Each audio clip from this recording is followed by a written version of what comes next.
You're So, live.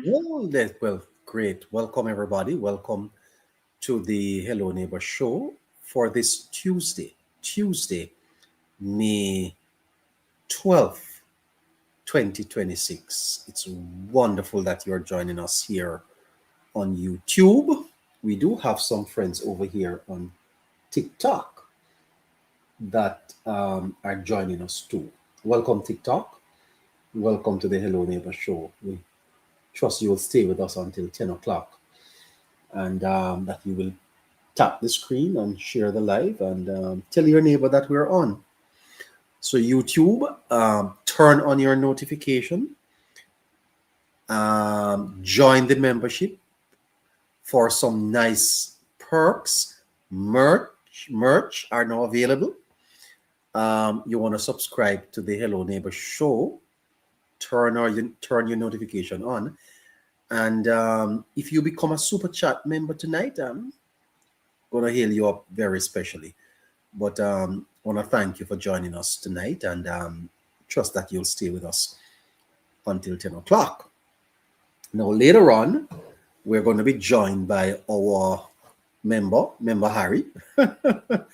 And I hope we can join member Scratchy later on too. So it's great that you're with us and be very active in the chat, all of you. Um, we work this together. All right. Let me tell you a little bit of what is happening in Jamaica. The country is voicing concerns about the cost of living frustrations are rising in Jamaica. Food prices are rising, transportation, and everyday essentials. Concerns about inflation and household expenses continue to dominate the public discussion, with citizens saying the squeeze is being felt island wide. Now, are you feeling the squeeze? Now, I know that all across the world, people are feeling the squeeze of high prices um, as a result of the war in Iran, the Strait of Hormuz that is still closed. Well, the negotiations between the United States and the Iranians that is still ongoing. Um, what it is that the government can do about food prices, not so sure about that. The Ministry of Health says it has established an international recruitment unit aimed at filling uh, staffing shortages across Jamaica. So the healthcare system experiencing some staffing challenges.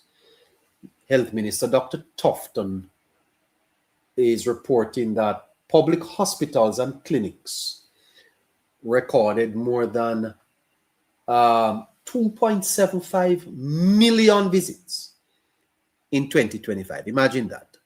2.7 million people visited the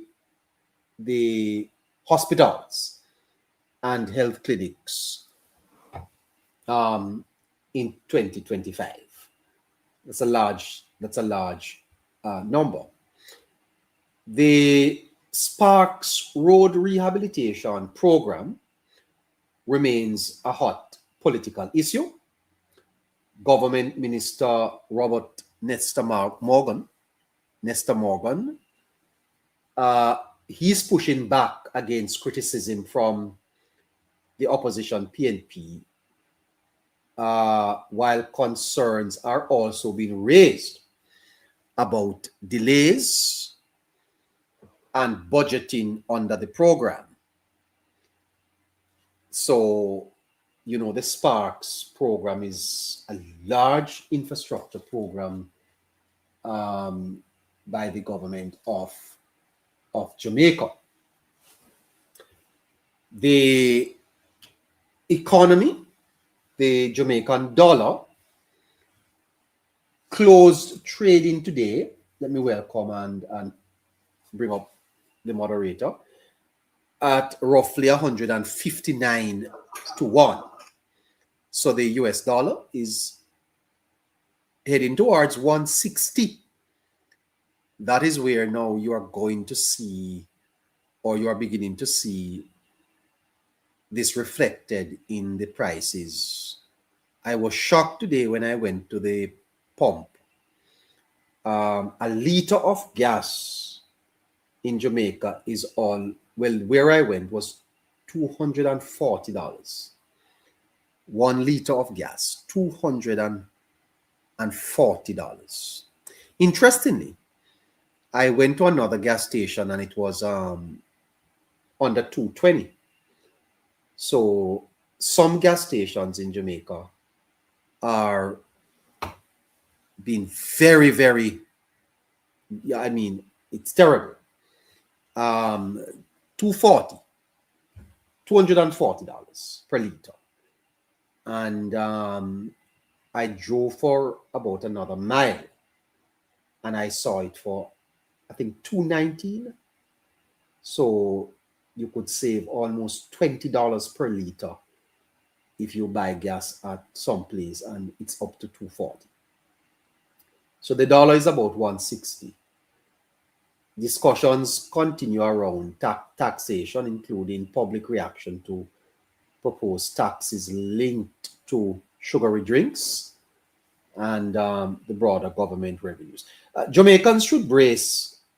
We're not exempt from the global economic challenges that are facing the world.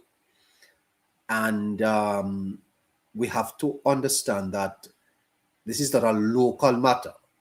This is a worldwide matter. Caroline, good night to you.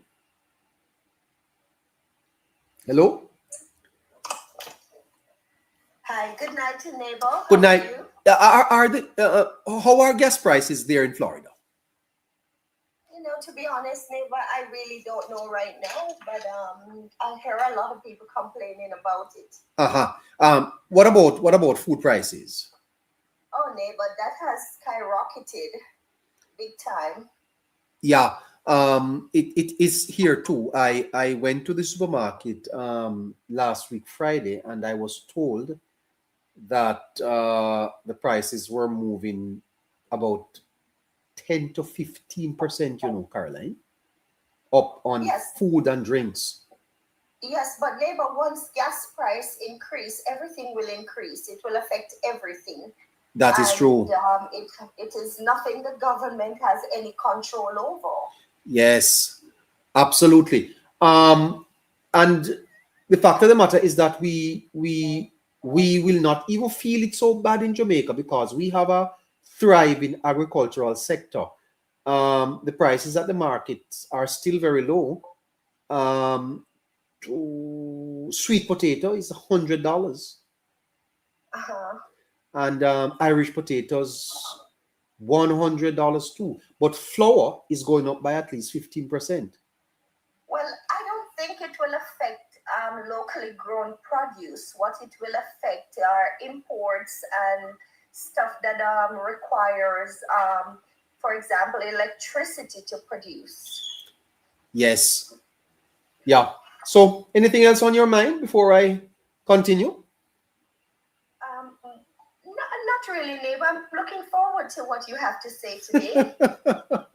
Well, yes, I'm settling down and great.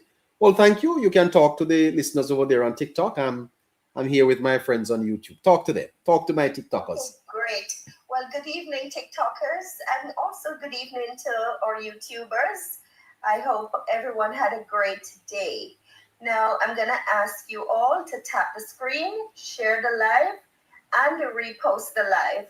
Remember to press that white arrow, then that yellow circle, and repost the live. And for those on TikTok, we're asking you to subscribe to our channel, like and share as much as you possibly can. And please remember to visit the Hello Neighbor store.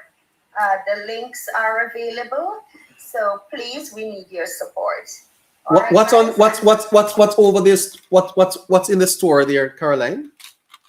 Lots of goodies, neighbor. Lots of goodies. Well, that's fantastic. We encourage everybody to visit and to share what is there. Okay, then we'll catch you later. Of course, neighbor. Listeners on TikTok, could you please remember to repost the live? Keep the comment section active. And neighbor rights, please type in the hashtags. Have a great show, neighbor. Thank you so much. Thank you. Thank you so much. Thank you so much. All right. So the former U.S. news anchor Kari Lake has reportedly been nominated by President Donald Trump to serve as the next U.S. ambassador to Jamaica. A development that is already sparking conversations in diplomatic circles. Kari Lake should be coming to Jamaica once the Senate passes her appointment. The Caribbean is, I think, the Bahamas. The Bahamas is having elections. Shami, you want to give us an update of what is happening in the Bahamas? In the meantime, back here in Jamaica, opposition leader Mark Golding continues to try to convince voters in the PNP that he's ready to govern again. Supporters say the party has regained energy and momentum, while critics argue that the PNP has still not recovered and are disconnected from undecided voters. What's your view on that? Is the PNP ready, or you think they are still disconnected? All right, so I think I have brought you up to date with what's happening across Jamaica today. I trust that you will stay with us for the rest of the program. It would be great having you. Today, Mr. Delroy Chuck had an interview on Nationwide, and Delroy Chuck said this. The leader of the opposition wrote a long letter that he wants a meeting with the Prime Minister, not with me. The Prime Minister responded to him, to the best of my recollection, over 6 pages, setting out what their constitutional reform has been and indicating when you're ready, we can have a Veil Royal talk. So that is well known that the Prime Minister said he is prepared to have a Veil Royal talk on constitutional reform. He has not heard one single word from the leader of the opposition. I have asked the leader of the... Yep. You hear that? Now, this is not what we are going to deal with tonight, but did you hear that? The leader of the opposition writes to the Prime Minister requesting a meeting on matters concerning the Constitution. Of course, you know that there is this debate in Jamaica. Jamaica is to finally move away from the monarchy and become a republic. The leader of the opposition has not responded. Mark Golding, no respond, all no. Listen to Mr. Chuck again. Fascinating stuff. Talk. So that is well known that the Prime Minister said he is prepared to have a Veil Royal talk on constitution. Okay, so it is well known that the Prime Minister said that he is prepared to have a Bay Royal talk on constitutional reform. But Mr. Truck is suggesting that reform. He has not heard one single word from the leader of the opposition. not one single word from Mark Golding. Not one single word from Mark Golding. Was Mark Golding paid his salary for April? Because Mr. Golding is not doing his job.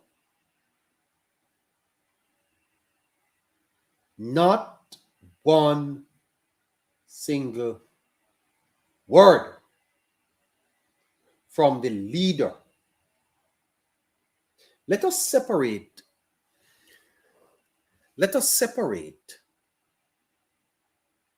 the president of the PNP from the leader of opposition. The leader of opposition is a constitutional office.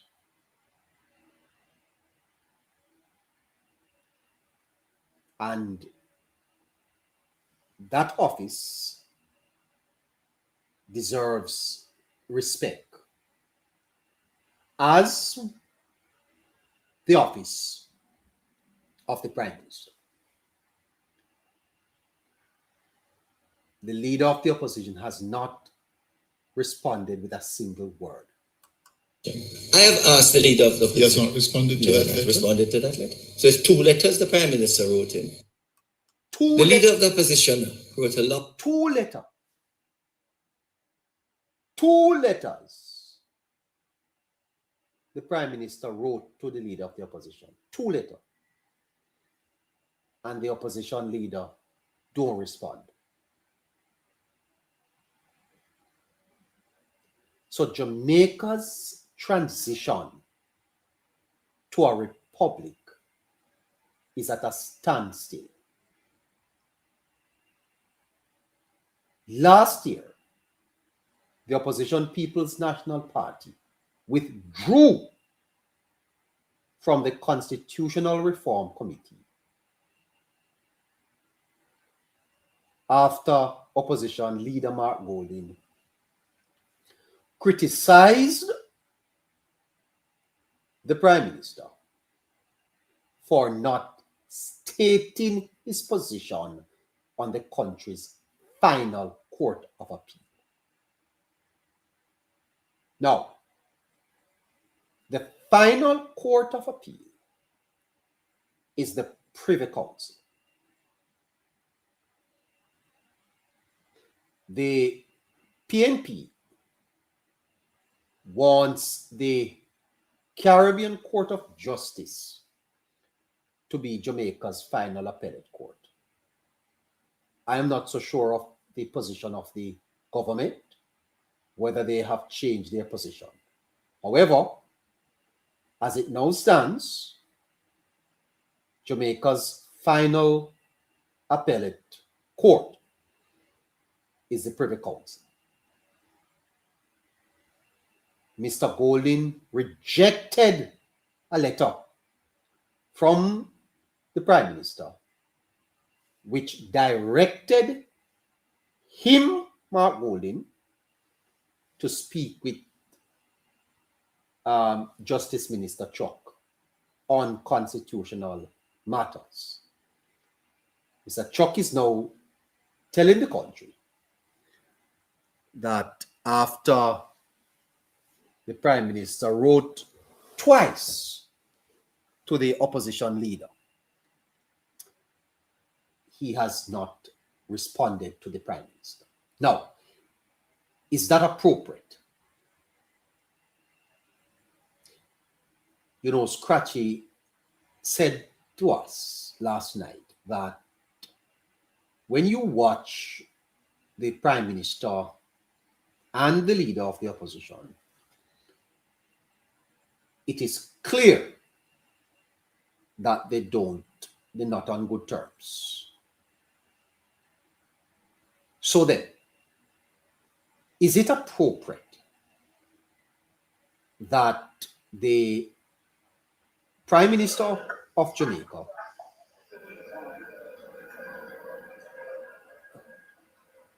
I don't know. No. Hello, caller. Hello. Not so sure what's happening there. Is it appropriate that the Prime Minister of Jamaica writes to the leader of opposition twice, and the leader of the opposition does not even respond to the Prime Minister? Why? Why is Mr. Golding treating the Prime Minister like this? We need to ask that question.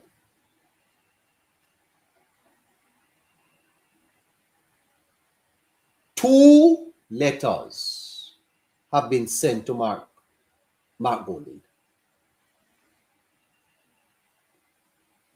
Is Mark Golding waiting for a third letter? Or should Jamaica move on? Now, NaRRA is no for Mr. Golding. Is Mr. Golding also voting no on constitutional reform? Is what is happening in Jamaica, sir? What's happening in Jamaica? It appears as if Mr. Golding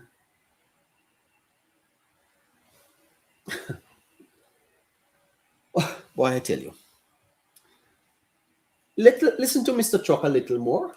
I've seen the leader of the opposition and say, when can we talk, or when are you going to talk to the Prime Minister about the Federal talk? I don't know if he's expected the Prime Minister to write him a third letter, but the letter was written to the leader of the opposition to say at an appropriate time we can have a Federal talk. He has not responded to that second letter to this day. I've openly in Parliament said, let's get on with constitutional reform. And by the way, I'm getting on with it too. I am looking at the report, well-documented report, which made many recommendations. And I've asked the team that work with former Minister Ford to look at those recommendations that we can implement. But the truth of the matter is, unless you have consensus, you're not going to achieve much.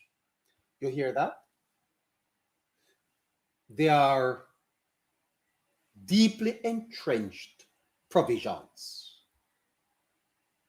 in the Constitution that requires bipartisan support. Mr. Golding knows that. There are provisions in the Constitution that cannot be altered or changed without the opposition's support. And the leader of the opposition knows it.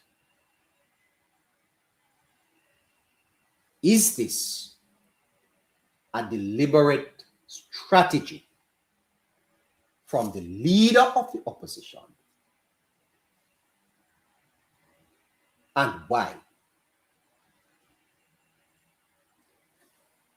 Because based on what Mr. Chuck is saying, Golding not even talk to the Prime Minister.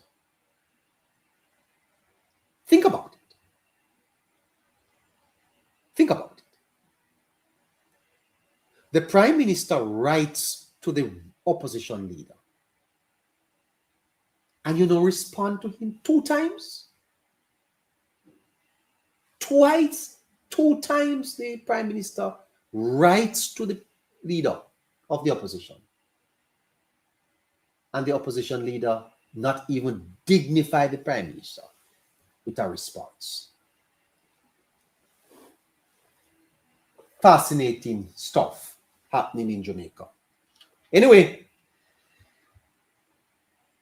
I think you need to be aware of what is happening and try and figure it out. Don't hold your head down in the sand like an ostrich. You know, many people have come on this program and have said that Golden is a obstructionist, and I have not myself been drawn to say it, but I am beginning to examine Mark Golden, you know, because actions speak louder than word or words.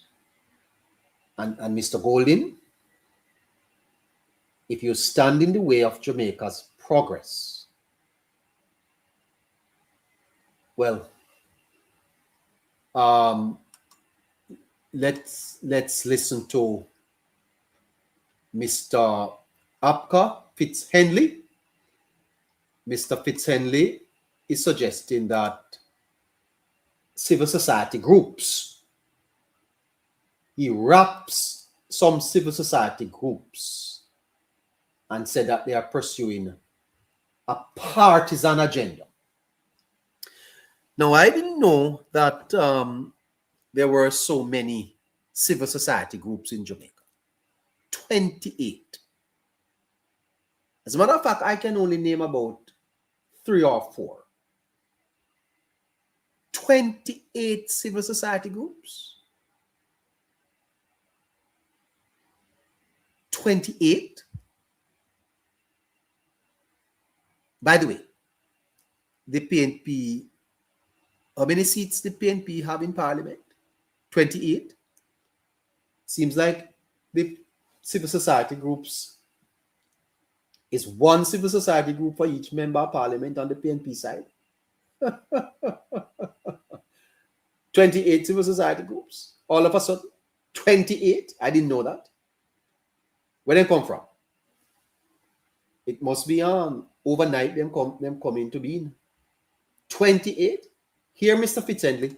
This argument, though, about NaRRA paving the way for corruption has been not only proffered by the opposition, but a few individuals and organizations who sometimes the media refer to as civil society. But a few of them are really supporters of the opposition.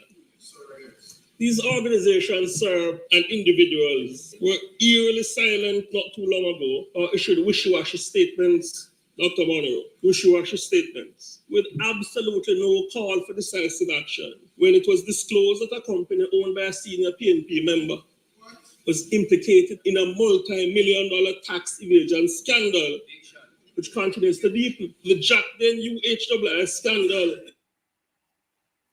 Well, you hear that? Listen more. But some of these organizations and individuals have been most loud and vocal, Professor Monroe, on the NaRRA bill, a bill that has not yet been passed into law, and they argue that it is because they are concerned about corruption. Some of them were here with us earlier today, sir. So having addressed the genuine concern of Jamaicans, to those who do not appear sincere, I say, your inconsistency is loud, your partisanship is clear, and that is why you have a credibility deficit, and many well-thinking Jamaicans do not take you seriously. All right. So, Mr. Fitzhenley is correct. These so-called civil society groups are with them wishy-washy statements. Don't take them seriously. They are nothing but political proxies. They come out of their nests. Don't take them seriously. I'm going to do something for you tonight. Bear with me. The former Minister of Legal and Constitutional Affairs gave a speech in Sam Sharp Square, Montego Bay. It's about 15 minutes long. I won't take all of it, but I want you to listen to some of the things she had to say, because I'm going to come back to it. It's interesting and bears listening to again, based on what Mr. Chuck said today. Here is Miss Marlene Malahoo Ford. renegotiation of the JPS license is going to mean that you will be out of work. Let me tell you something. That other side only knows how to tell you untruth. The opponent who is going up against me. All right, When we began the work of constitutional reform, we did so on the understanding that becoming a republic was a shared goal between the governing and the opposition parties in the parliament. And we have spent a lot of time and a lot of resources investing in ensuring that our Jamaican identity can be brought to the fore, that we can have a Jamaican head of state who represents our Jamaicanness, who represents who we are as a people. And what do you know? The leader of the opposition has stood in the way of the change. And I say that we must take... all right. You hear that? You hear that? The Jamaican identity, the Jamaicanness. I hear Miss Faye Ellington, Miss Faye Ellington this morning coming out to talk about folklore. Folklore. That is what Miss Ellington is concerned about. Folklore. You understand me? Miss Ellington, you're not concerned about anything else happening in Jamaica. You're not concerned about the Jamaican identity, that the leader of the opposition is preventing Jamaicans from having their identity. I didn't say that, you know. Marlene, yeah, you know, the Labour Party last week or week before last were bashing this lady. Yes, listen to her again. And let me tell you something. Something must happen, you know. Something needs to happen in Jamaica. It's an uncomfortable truth, but something needs to happen in Jamaica about Mr. Golding and what Mr. Golding is doing to us. What is Mr. Golding doing to us and to his party? As a matter of fact, is the PNP recolonized? Is the PNP recolonized by Golding? And they don't even know? Is there a secret plot to recolonize Jamaica, led by Mr. Mark Jefferson Golding?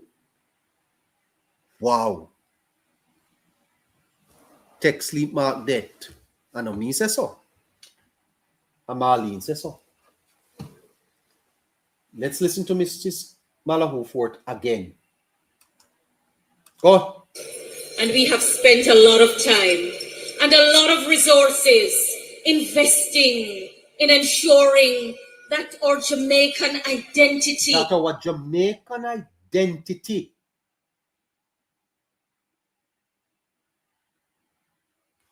Miss Faye Ellington, speak about that, ma'am. This is what we need. Civil society, the intelligentsia, those who have had the benefit of education. Monty Perkins of old used to speak about the intellectual ghetto. Say what you want. It probably need to be brought back into the Jamaican consciousness, because those of you who have had the benefit of an education. I was on the street today talking to people about NaRRA. And when I asked the people about NaRRA, They're telling me about movies. They never hear NaRRA yet. Never hear about it. 187 people are up here watching on TikTok. Maybe another 200 is on the For You page. Let me check.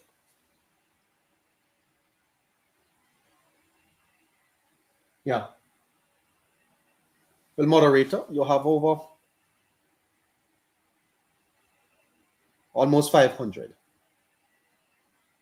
I don't know how many people we have here on TikTok. These are not the type of discussions that are make people feel tickle them fancy. I'm not here to tickle your fancy, you know. If you are into comedy, you're on the wrong channel. Our conversations matter. And it matters because it matters to you. And one man said that we now going to know ourselves till we're back against the wall. And I'm asking, is the PNP recolonized? Is there an attempt to recolonize Jamaica? Asking everyone to repost the live, please. To take away the freedom that we have and to give it back to the colonial masters. Is there a plot? Is there a plot to bring us back all into slavery? And you know, Mr. Golding spoke about the malignant influence of money. I'm going to get to that. 21 minutes to 8 o'clock. Folklore, Miss Ellington. We barely hear from you, and when you decide to talk, you come talking about folklore. Jamaica is on the brink of unrest. The most consequential piece of legislation is being debated in the parliament. And you can't come out and say nothing about it. You come in and talk about folklore. We are to preserve. We're to preserve our we're to preserve our folklore. Yes? Miss Ellington, go sit down and drink. Go sit down and drink your coffee you here, ma'am. Go and sit down and sip your coffee and drink it. Enjoy your retirement. Enjoy your retirement. Yeah. We debating NaRRA. PNP threatening to take NaRRA to court. The PNP planning street protests, and before Miss Ellington come out and support the people of Jamaica, she coming on to talk about folklore. How she angry? How she angry about folklore? Voices like Mrs. like Faye Ellington would add to the giving Jamaica, more hope. Anyway, Miss Ellington, go drink your coffee and leave. Leave the media now. Your time in media is, respectfully. Leave that alone. Anyway, Miss Marlene Malahu can be brought to the fore. That we can have a Jamaican head of state. That we can have a Jamaican head of state. We don't. After 63 years of independence, we don't have a head of state. 63, Mayor Motley in Barbados. Yes? Barbados is a republic. Jamaica is still hanging on to the vestiges of colonialism. And we have in our parliament a man. See how we are here in Jamaica. And we have Jamaicans running about talking about integrity boss and one Marky G. A people unaware of their history is condemned to repeat the same mistakes. And look at Andrew Holness. Look at Andrew Holness, one of us, a little youth from Spanish Town, went to Spanish Town primary, and then to St. Catherine High, marry a beautiful black woman, Juliet, and they have 2 children. Man start a little taxi business. His mother a civil servant, his father a farmer. You can't get no more Jamaican than that. And we turn up in a Jamaica and make a man who is yet to prove whether he was born here or not, a disrespect one of our own. And when the Prime Minister writes to the leader of the opposition leader doesn't even respond. That is what Mrs. Faye Ellington should talk about. That is what Mrs. Faye Ellington should be concerned about. But folklore. Where folklore put we?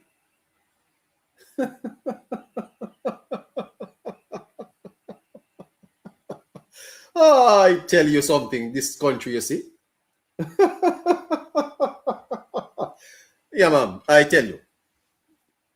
We don't have a head of state. And why? Why? She goes on to tell us. Who represents our Jamaicanness, who represents who we are as a people. Who we are as a people. Representing our Jamaicanness. Are you proud to be a Jamaican? Represent our Jamaicanness. And what do you know? The leader of the opposition has stood in the way of the change. Mark Jefferson Golding, has stood in the way of you having a Jamaican identity. Oh my God. Mark Jefferson Golding, according to Mrs. Malahoo Ford, is standing in the way of Jamaica moving forward. Why? And if you think Mrs. Marlene Malahoo Ford is not speaking the truth, listen to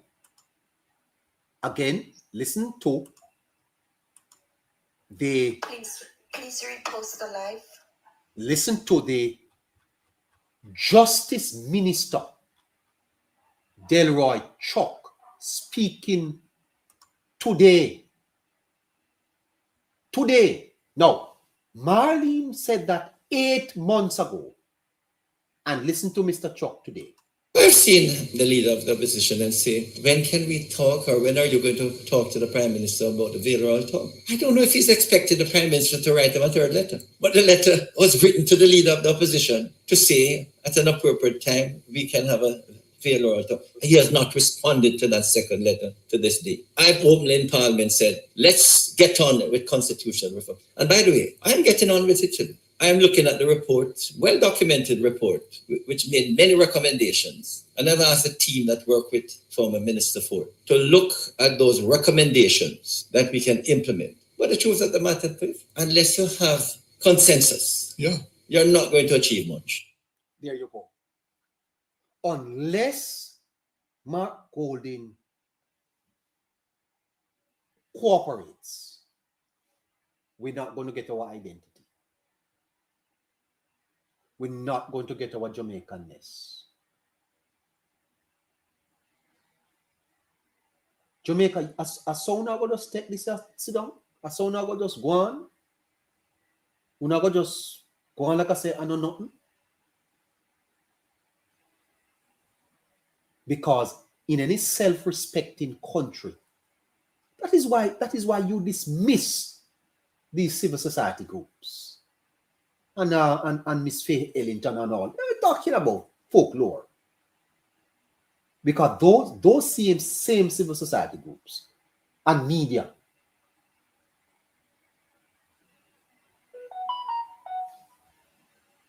Jamaicans are being prevented from their Jamaicanness by a man who is not even talking to the Prime Minister. He don't talk to the Prime Minister.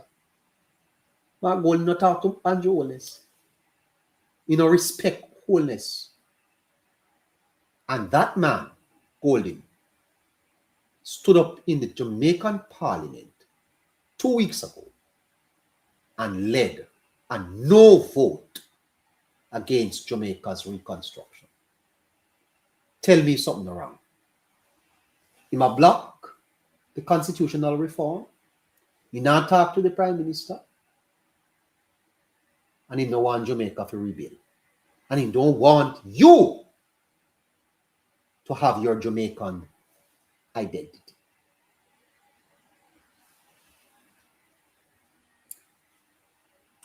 I think we should listen a little bit more to Mrs. Ford.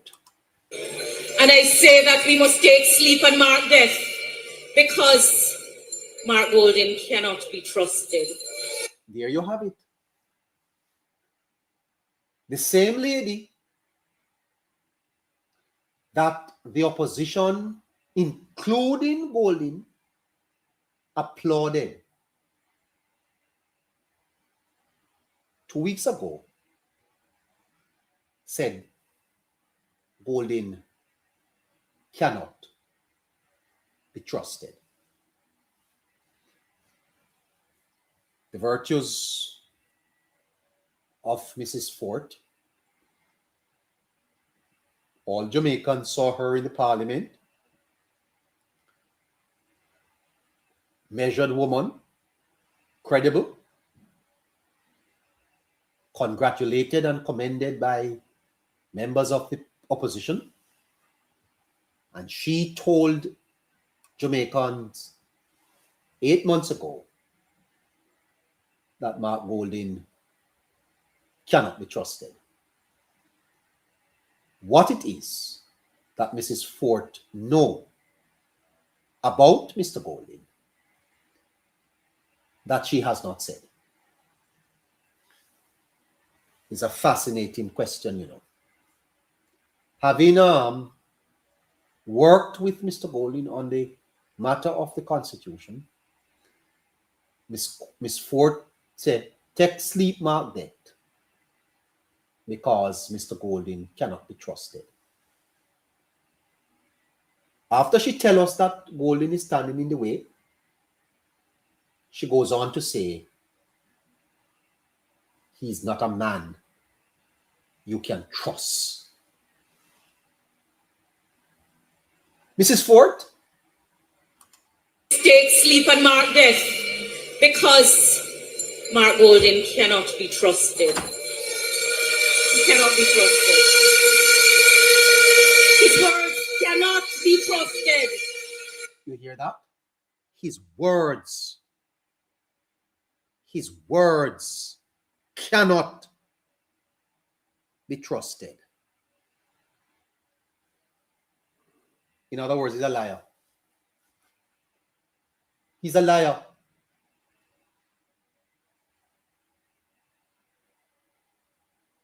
The Prime Minister said it at the national debate, you know. I mean,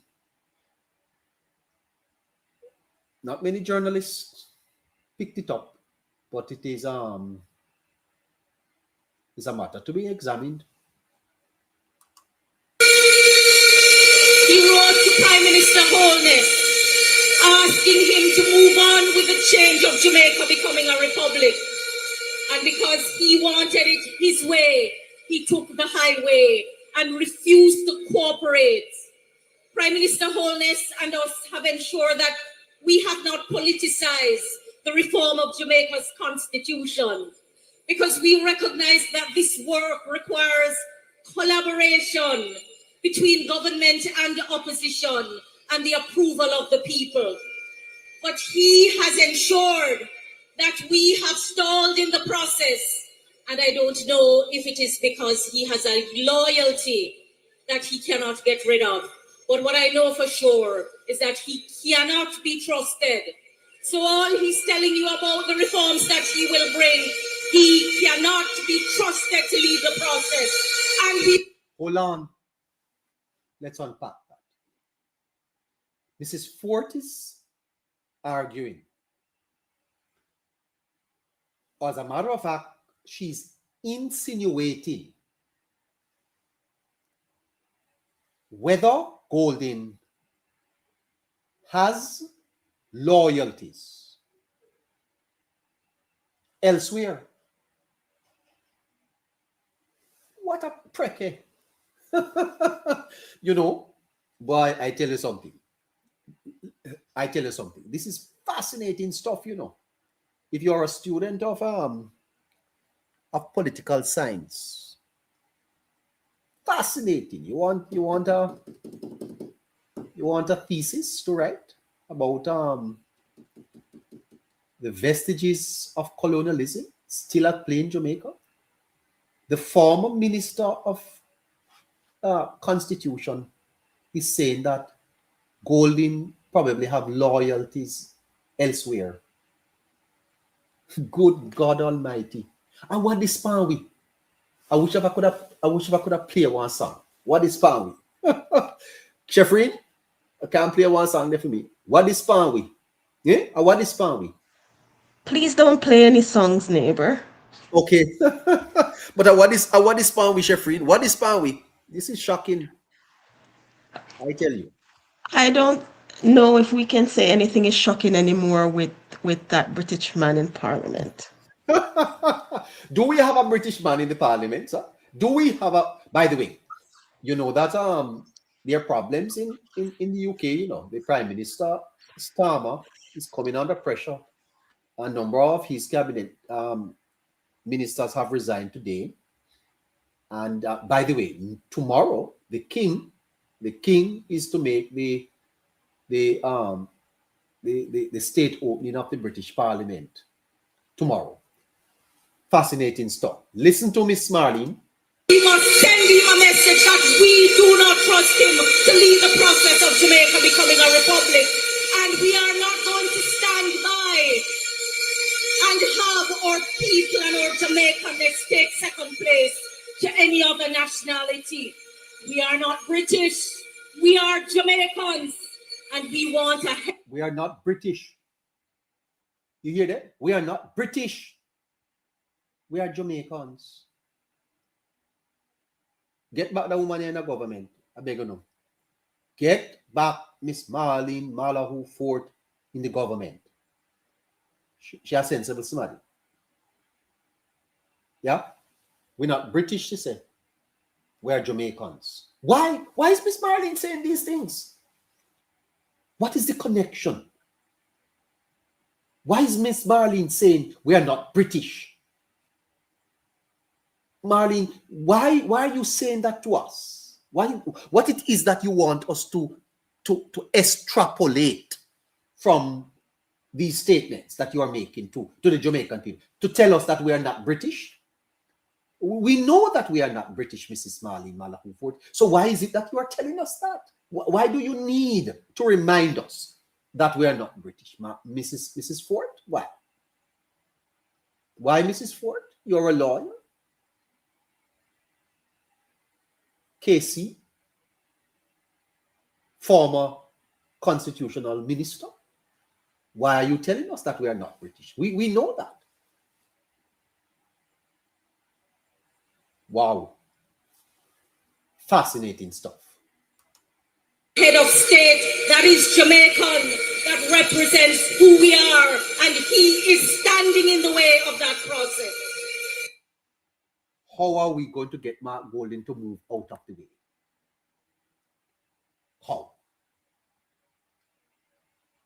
After 63 years of independence, we are being told that our progress is being stifled by one man. I'm not saying that, that is what a former minister of government is telling us. She sits in cabinet.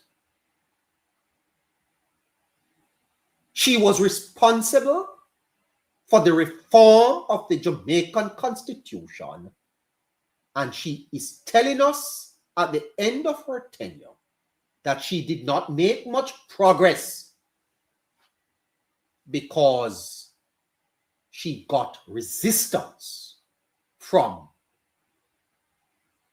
Mark Golding, and she's telling us, or she is insinuating, that probably is because Mr. Golding is tied to Britain. Free the Jamaican people, the man. Jamaican people, uno no sister, uno want free. Uno no want free. This is not about politics, It's about identity.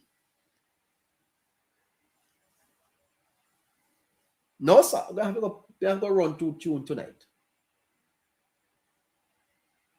Freedom. Freedom from slavery. Good God Almighty. How this fun with Jamaican? Yeah? You think NaRRA is a joke? Oh, they out there. You don't know what is happening in this country here, man. Heavy stuff. Let us let freedom to Jamaicans. And we are going free, We are going to remove the shackle. If a Golding standing in the way, roll it over them. If a Golding in the way, you roll it over them and never look behind. What the song say? Roll the boat, the chariot are come.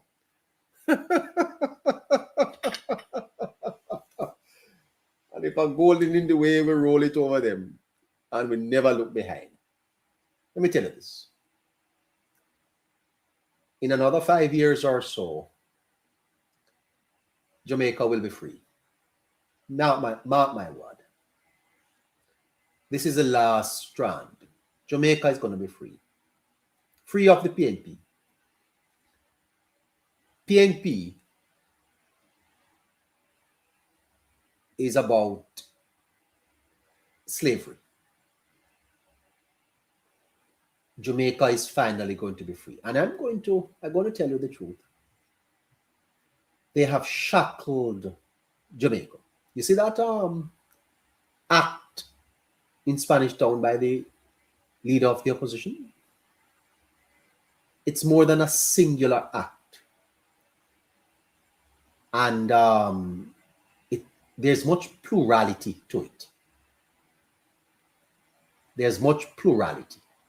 But more than 400,000 Jamaicans went and cast a vote for the man who told them that he was a topanaris. Yeah? And they didn't see that. That tells me that the psychological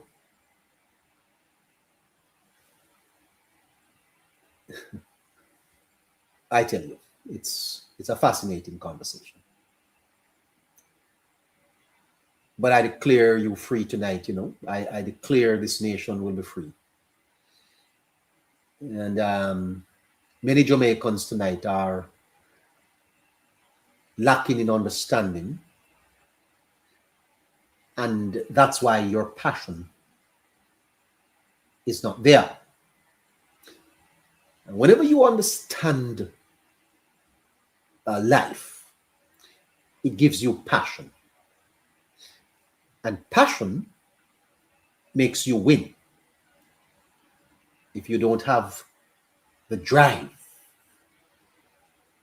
it's blasé. you know, you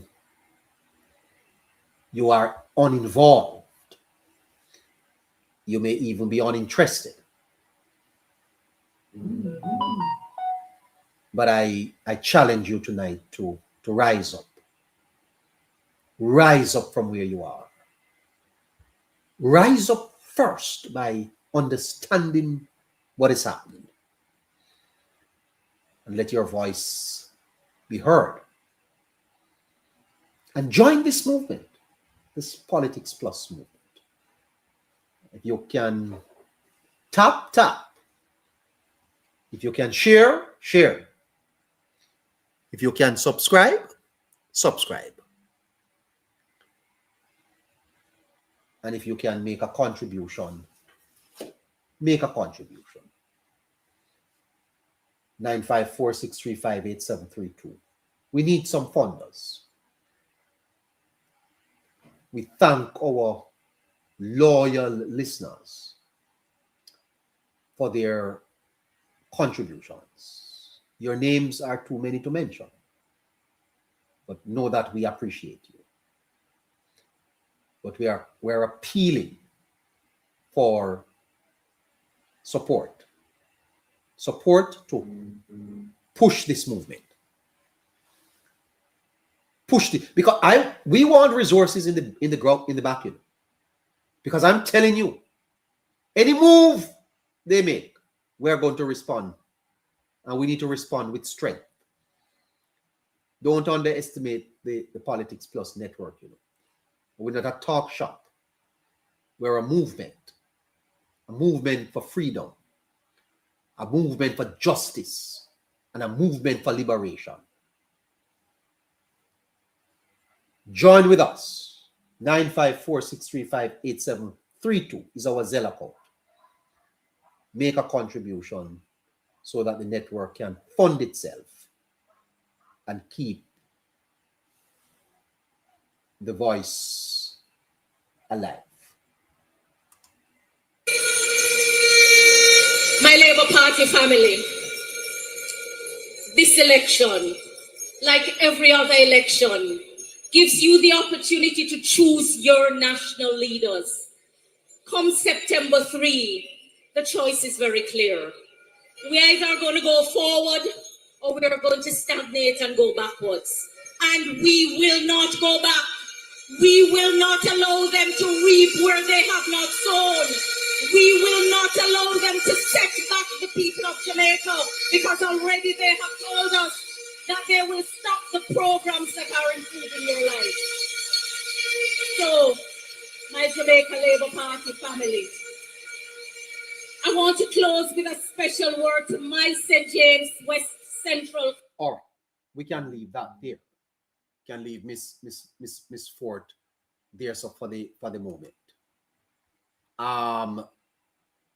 The fact of the matter is that my time is going, but I have to tell you this, you see, that parties that governed through patronage don't fear corruption, you know. They fear exclusion from it. Patronage politics. They don't fear corruption. What they fear is exclusion. I'll give you a metaphor.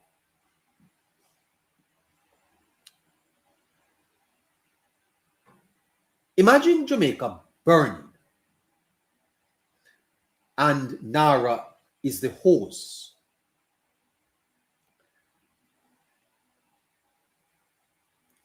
If you apply a public service logic to that,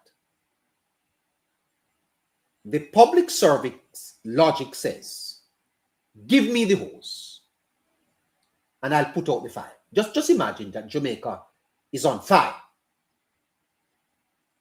and you're in the public service. You say, give me the hose, I'll put out the fire.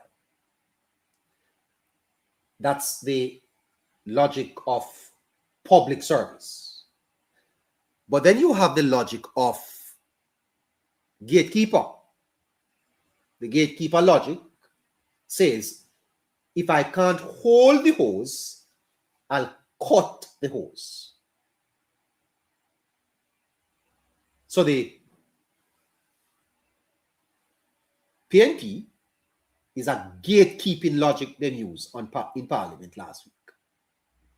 It isn't about the structure of NaRRA. It's about who hold the valve. It's a valve, you know. There's nothing about, it's nothing about NaRRA. And I want you to understand that the historical pattern can be used as a contrast because it is consistent with the governing philosophy of the People's National Party. When the PNP controlled the money in the 90s, the scandals followed the same logic. Benefit the tribe, not the nation. How did Jamaica benefit from the billions of dollars collected in taxes over the 18 and a half years of PNP mismanagement?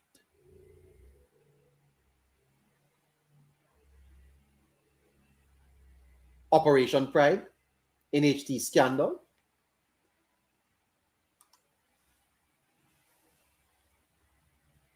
you remember the various scandals, too many for us to mention. When the PNP held the hose in the 90s, the water didn't flow evenly, you know. It flowed to their networks. So now when someone else holds the hose via NaRRA, the reflex is no, not because the fire shouldn't be put out, but because they can't decide who gets wet. Is because they know they want to decide who gets wet. That's not a new principle. That's a 30-year pattern of the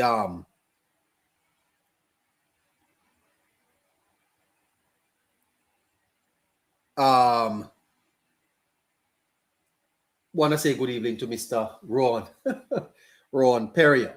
Good evening, Mr. Perrier. Mr. Ron Perrier. Good evening to you, sir.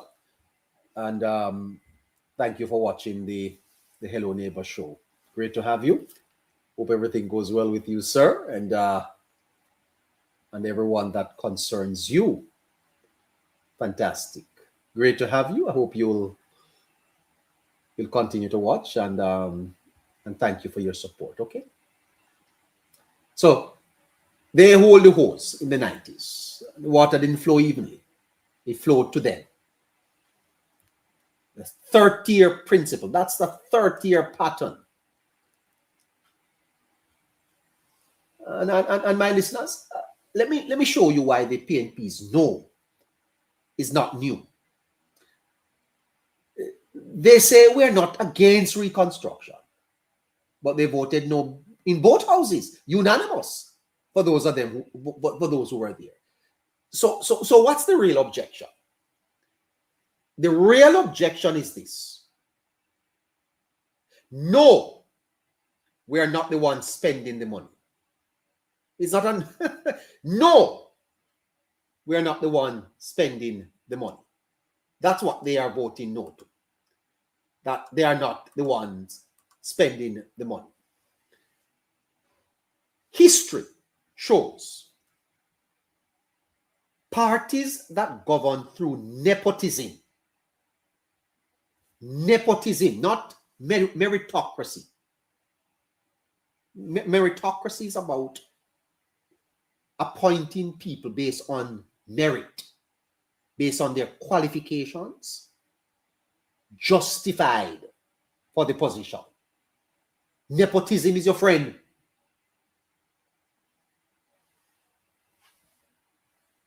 Patronage, nepotistic. Parties who govern through nepotism develop what is called the gatekeeper logic. If I can't control the gate, no one passes through. You ever turn up at some place and the security guard, you ever turn up at some place and the security guard go on like him at the boss?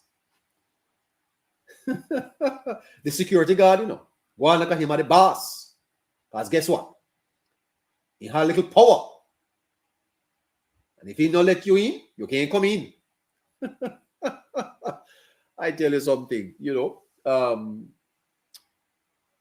we have several negatives from slavery, you know. The gatekeeper logic says if I can't control the gate, no one passes through. So the PNP votes no, not because reconstruction is bad, but because they won't benefit from the contracts, the jobs, the operatives placed in the process. This is tribal sovereignty over national sovereignty. They put the tribe's access above the nation's need. Very poor. But it is understood. And that, listeners, is the difference between service and self-interest. Because if you are truly against corruption, you fight to fix it. You don't burn the whole house down by blocking the holes. If you governed before through nepotism and patronage, if your history is you benefit your operatives when you hold the gate, then of course you say no when someone else holds the gate. That's not opposition. That's what is called displaced entitlement. The PNP isn't against reconstruction.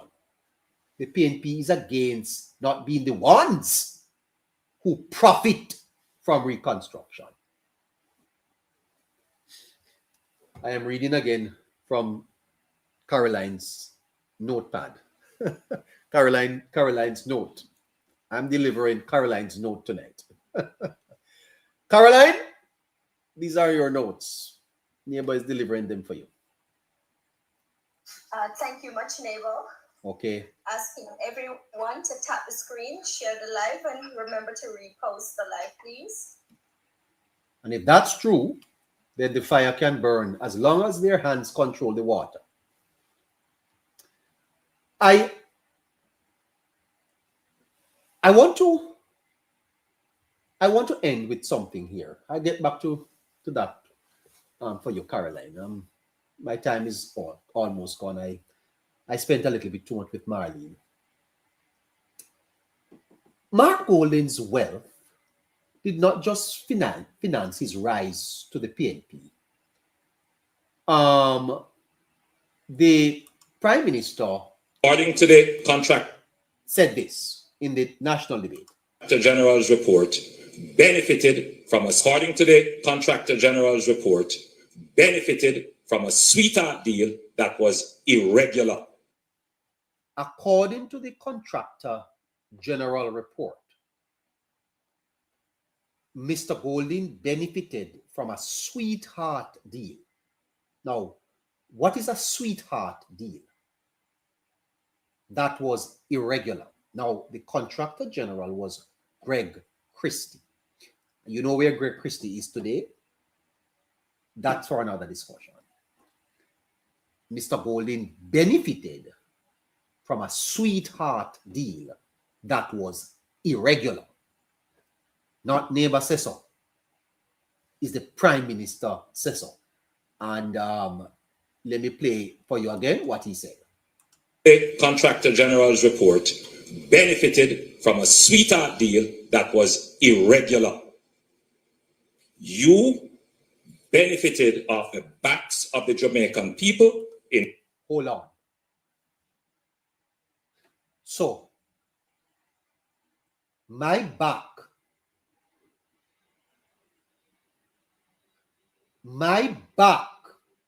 me poor man, neighbor, can barely buy 2 patty for yam.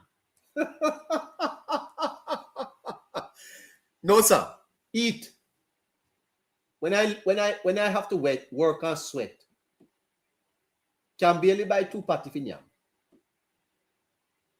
You are telling me that Mr. Golden benefited off my back?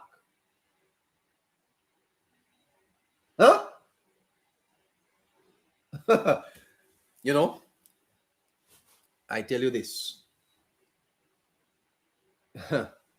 Prime Minister Holness, what you say, sir? You benefited off the backs of the Jamaican people in. You benefited off the backs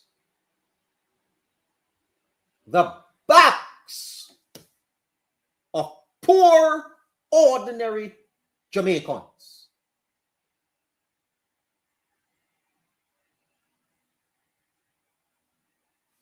How did he benefit, Mr. Prime Minister? How? Today, Contractor General's report benefited from a sweetheart deal that was irregular. By a sweetheart deal that was irregular. The wealth of Mr. Golden came partly from the backs of the Jamaican people, including my poor back, my old back.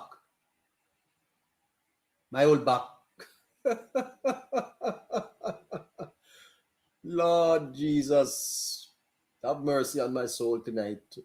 Help me. Keep me true. Keep me near the cross. Help me, Lord. I'm feeling some pain in my back. I tell you. YouTube, I hope you are subscribing. I hope you are going to the merch store. And I hope you are sending super chats. And I hope you are joining the... Asking everyone to repost the live, please. Joining the subscription line. Subscribe, please. Subscribe and send your contribution to the Zelle account here. Don't. And for all our listeners on TikTok, we're asking you to follow our page, please. Yes, don't be afraid to do that. Support Politics Plus. The Prime Minister said that Mr. Golden benefited from sweetheart deals. Same Golden that now turning up in the Parliament talking about the Prime Minister getting too much power. Mr. PM, tell us again. You benefited off the backs of the Jamaican people in creating your wealth. You work. So then, me have to work hard. Me and you have to work hard. Little piece of car we drive every day it a broke down that leak aisle. I don't have no benefit from nobody. And the Prime Minister is telling us that the opposition leaders' wealth came from our backs. We want back with money. When we going to get back with money? We want back some of our money. And the opposition leader is getting $28 million a year. Jesus, son of David. Have mercy on us. 28 million in salary. And the Prime Minister is telling us that his wealth came from our backs. We want back with money to build our country. We want back with money to build up our country. We want back it. We talk about reparation. This is oppression. That is slavery, Mr. Golding. If it is true that you benefited from the backs of Jamaican, give us back the money. Return the money to the Jamaican coffers. Return the money, Mr. Golding. Is it true? If it is true that you benefited on the backs of the Jamaican people, give us back our money, sir. In the name of the Lord. Be fair, man. Be fair, Mr. Golding, sir. Jamaican people are struggling. Right now, all type of price. Give us back a little money. Much. Why, I tell you, we talk about reparation, that Britain needs to pay reparation. We have some people right here in Jamaica, that need to pay back some of the money that then take away. And only Britain need to pay reparation. Reparation need to be paid back. Give us how much you want, neighbor rights? Give me 2 million each, no, man. 2 million each or 5 million each. Give us back our money. And another joke. We need to ask this man to give us back some of the money. Prime Minister, you have more to say? For a connected party with the then Minister of Finance, and you advised and created the FinSac debacle with high interest rate. So is Golding advised and created FinSac? How would the Rockstone you said to me? Is Mr. Golding advised and created FinSac? What? And Mr. Golding has the unmitigated audacity to want to become Prime Minister of Jamaica?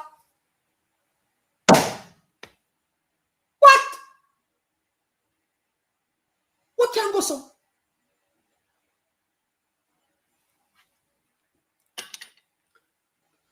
And Miss Fairlington talking about folklore. This is interesting.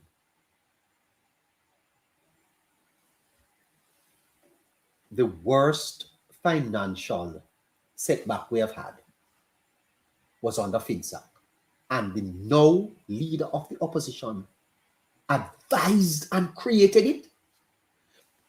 I don't think I hear the Prime Minister correct. Mr. Prime Minister, please repeat that for us, sir. Please repeat it so that we hear. Can you, Brogard? Hello, Mr. Prime Minister? Yes. Can you repeat that for us? Minister of Finance, and you advised with the then Minister of Finance, and you advised and created the FinSac debacle with high interest rate. You benefited from FinSac. I did not purchase a FinSac house. I bought a house on the open market. And again, you come with weaponized lies. Your lies will not work. There you have it. There you have it. Mr. Golding's wealth came from the backs of the Jamaica. That no wickedness, man. That no wickedness, man.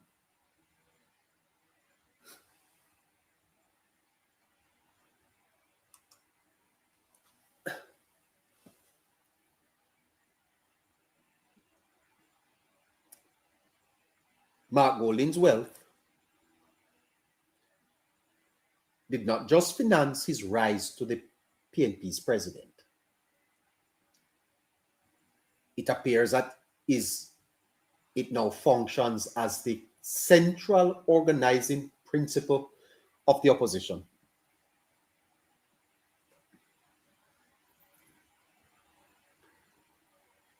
The NaRRA vote simultaneously by the opposition senators and parliamentarians suggests not independent parliamentary judgment, but economic capture. It appears as if Golding has captured the party with the money that he benefited from our backs. When I speak to you about colonializing, again, you see where I'm going. If it is true, the PNP has been recolonized, not by Britain, but by the malignant influence of money that Mr. Golding himself condemned. In his Heroes Day message, Mr. Golding spoke of the malignant influence of money. And I must ask the comrades, has the malignant influence of money voted no?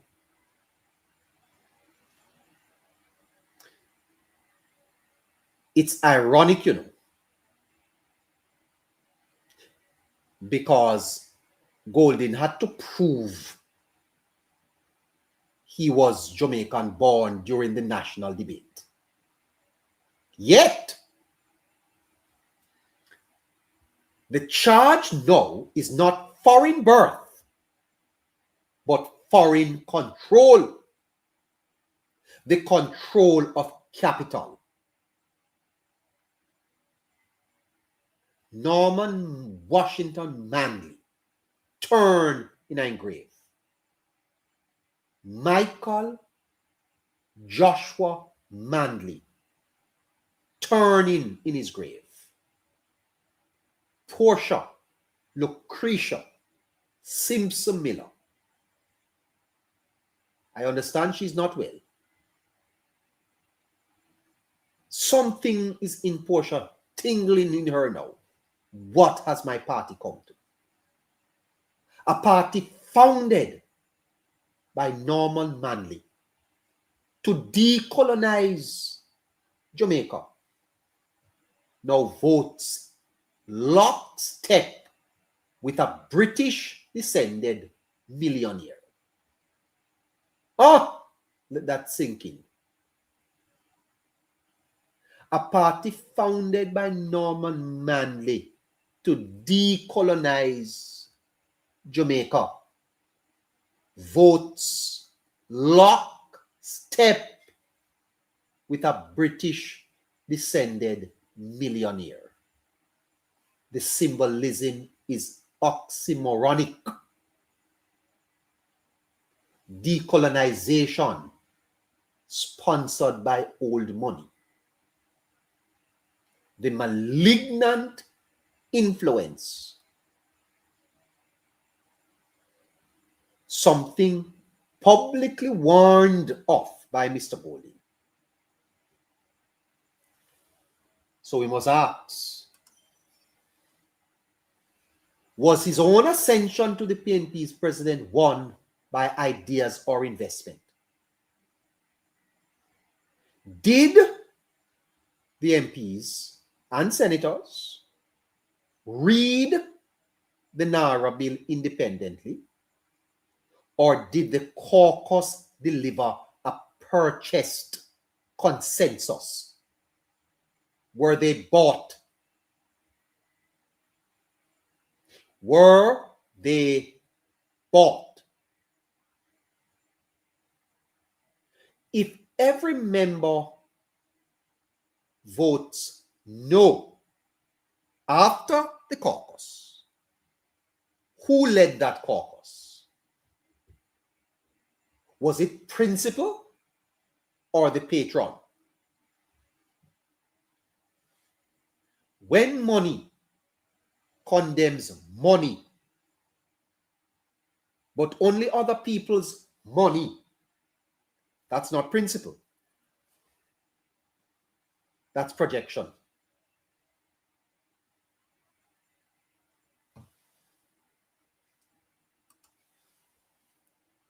You see, colonization, I'm closing, you hear? Don't worry yourself, I'm locking up now. I know I can be a little lengthy, but I have much to say. When you work with Caroline, she gives you too much notes. You see, colonization? Colonization is external control. It's external control of internal decisions. External control of internal decisions for external benefits. If PNP MPs cannot vote conscience on hurricane relief because the leader holds the purse, then the party is not sovereign. It is a subsidiary of Mr. Golding. The opposition is not independent, it is owned. Jamaica's oldest party has been recolonized, not by Westminster, but by wealth. Westminster has not recolonized the party. Wealth has. The tragedy is that they may not even know it. Colonized minds rarely know that they are colonized. People can control you, and you don't even know that you are controlled.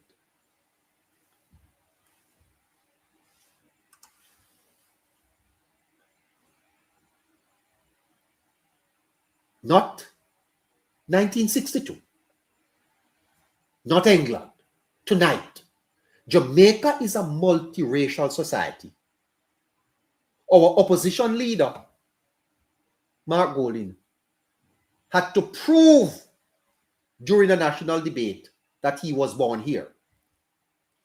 The argument is still running in Jamaica that he's not Jamaican. He's of British descent. But listen, I am not interested in his birth certificate, tonight. I'm not interested in that. Listeners, I am interested in a birth of a different kind. The birth of influence. Mark Golding stood up and warned us about the malignant influence of money in the last election. Those are powerful words. Those are mortal words. So let me ask a moral question. What about the malignant influence of money inside the People's National Party? It has been said, and you tell me if it's wrong, that money is why Golding is president. That his hold on the PNP, his grip comes from his wealth. Now look at NaRRA. Look at NaRRA. Reconstruction after Hurricane Melissa, 56% of the country's GDP gone. Every single member of the lower house, no. Every single member of the upper house, no. Not one stood up and said yes. Not one conscience vote. Not one yes. Not one yes, but amend this. None of them voted yes. So I ask you, Jamaica, what influenced their vote?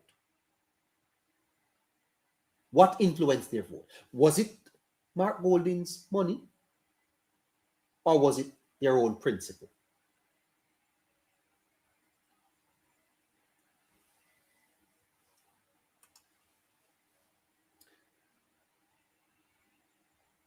Has the PNP been recolonized? Not by the Union Jack, but by the dollar sign.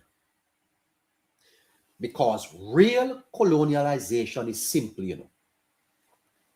When your decisions are not your own, Garfman, when your vote belongs to someone else, when you think you are free, but you are financed.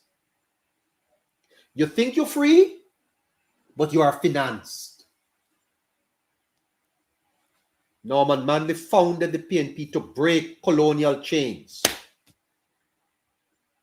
Manley founded the party to break colonial chains. Michael Manley declared democratic socialism to fight imperial capital. What would they say if they saw their party today? Voting in formation, speaking from one script, and having 28 civil society groups waking up the same morning, and singing from the same hymn sheet. That is not a political party. That is a political subsidiary. And it's oxymoronic, you know. The oxymoron of our time is this: opposition, but no opposition. Because if all opposition comes from one man's wallet, it isn't opposition. It's obedience. So I put it to you, listeners. I put it to you, neighbors, as I close. I put it to you. If PNP MPs are controlled by Mark Golding's wealth, then the oldest party in Jamaica doesn't need to win an election to lose the country. It's already been bought. Marcus Garvey, you see, said, emancipate yourselves. Notice, emancipate yourselves from mental slavery. Tonight I ask, can you emancipate yourself from financial slavery? Because if you can't vote to rebuild your own people without checking with the donor, are you really independent? Who financed some of the members of parliament that are in parliament tonight? Who financed their campaign? Where did they get the money to run their election campaign? Where? Who financed it? You are sitting in the Jamaican parliament because of who?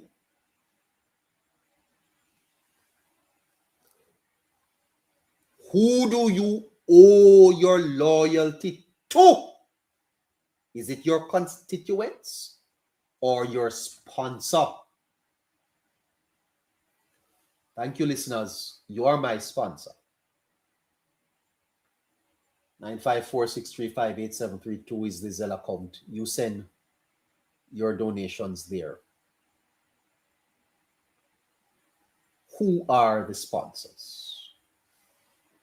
Who do you own your space to?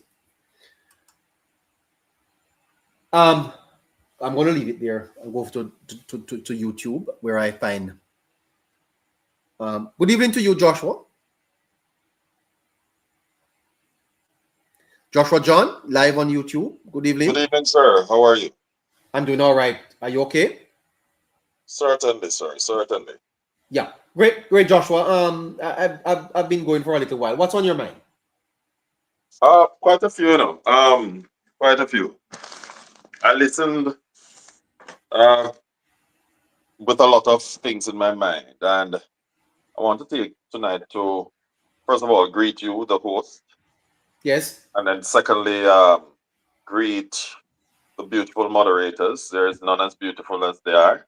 Yes. And in addition to that, I want to take the opportunity to greet all the listeners, present and future ones. And in addition to that, all your panelists that will be joining. I want to take tonight to call out both Golding and the PNP. Yes. The PNP's supporters and bloggers cannot and should not be trusted. They remind me of a few events in history by the choices that they have made for leaders and their continual support of the descendant and beneficiary of enslavement and slavery. And my choice of words, they are not accidental. The choice that they have made as their leader is a beneficiary and a descendant of enslavement and slavery. This brought me to a few pivotal moments in history. There's a man known as Patrice Lumumba of the Democratic Republic of Congo, which is a former colony of Belgium.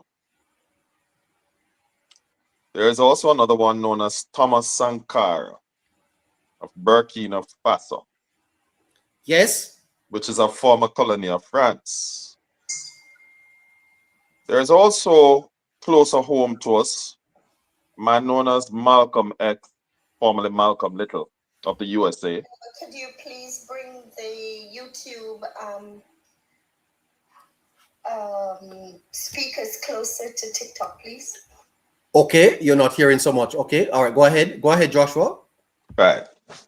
So there's a gentleman known as Malcolm X, but he was born Malcolm Little. And later the name was changed to Shabazz of the USA. He was a champion of black equality, and Martin Luther King, who did the same. What do these four men have in common?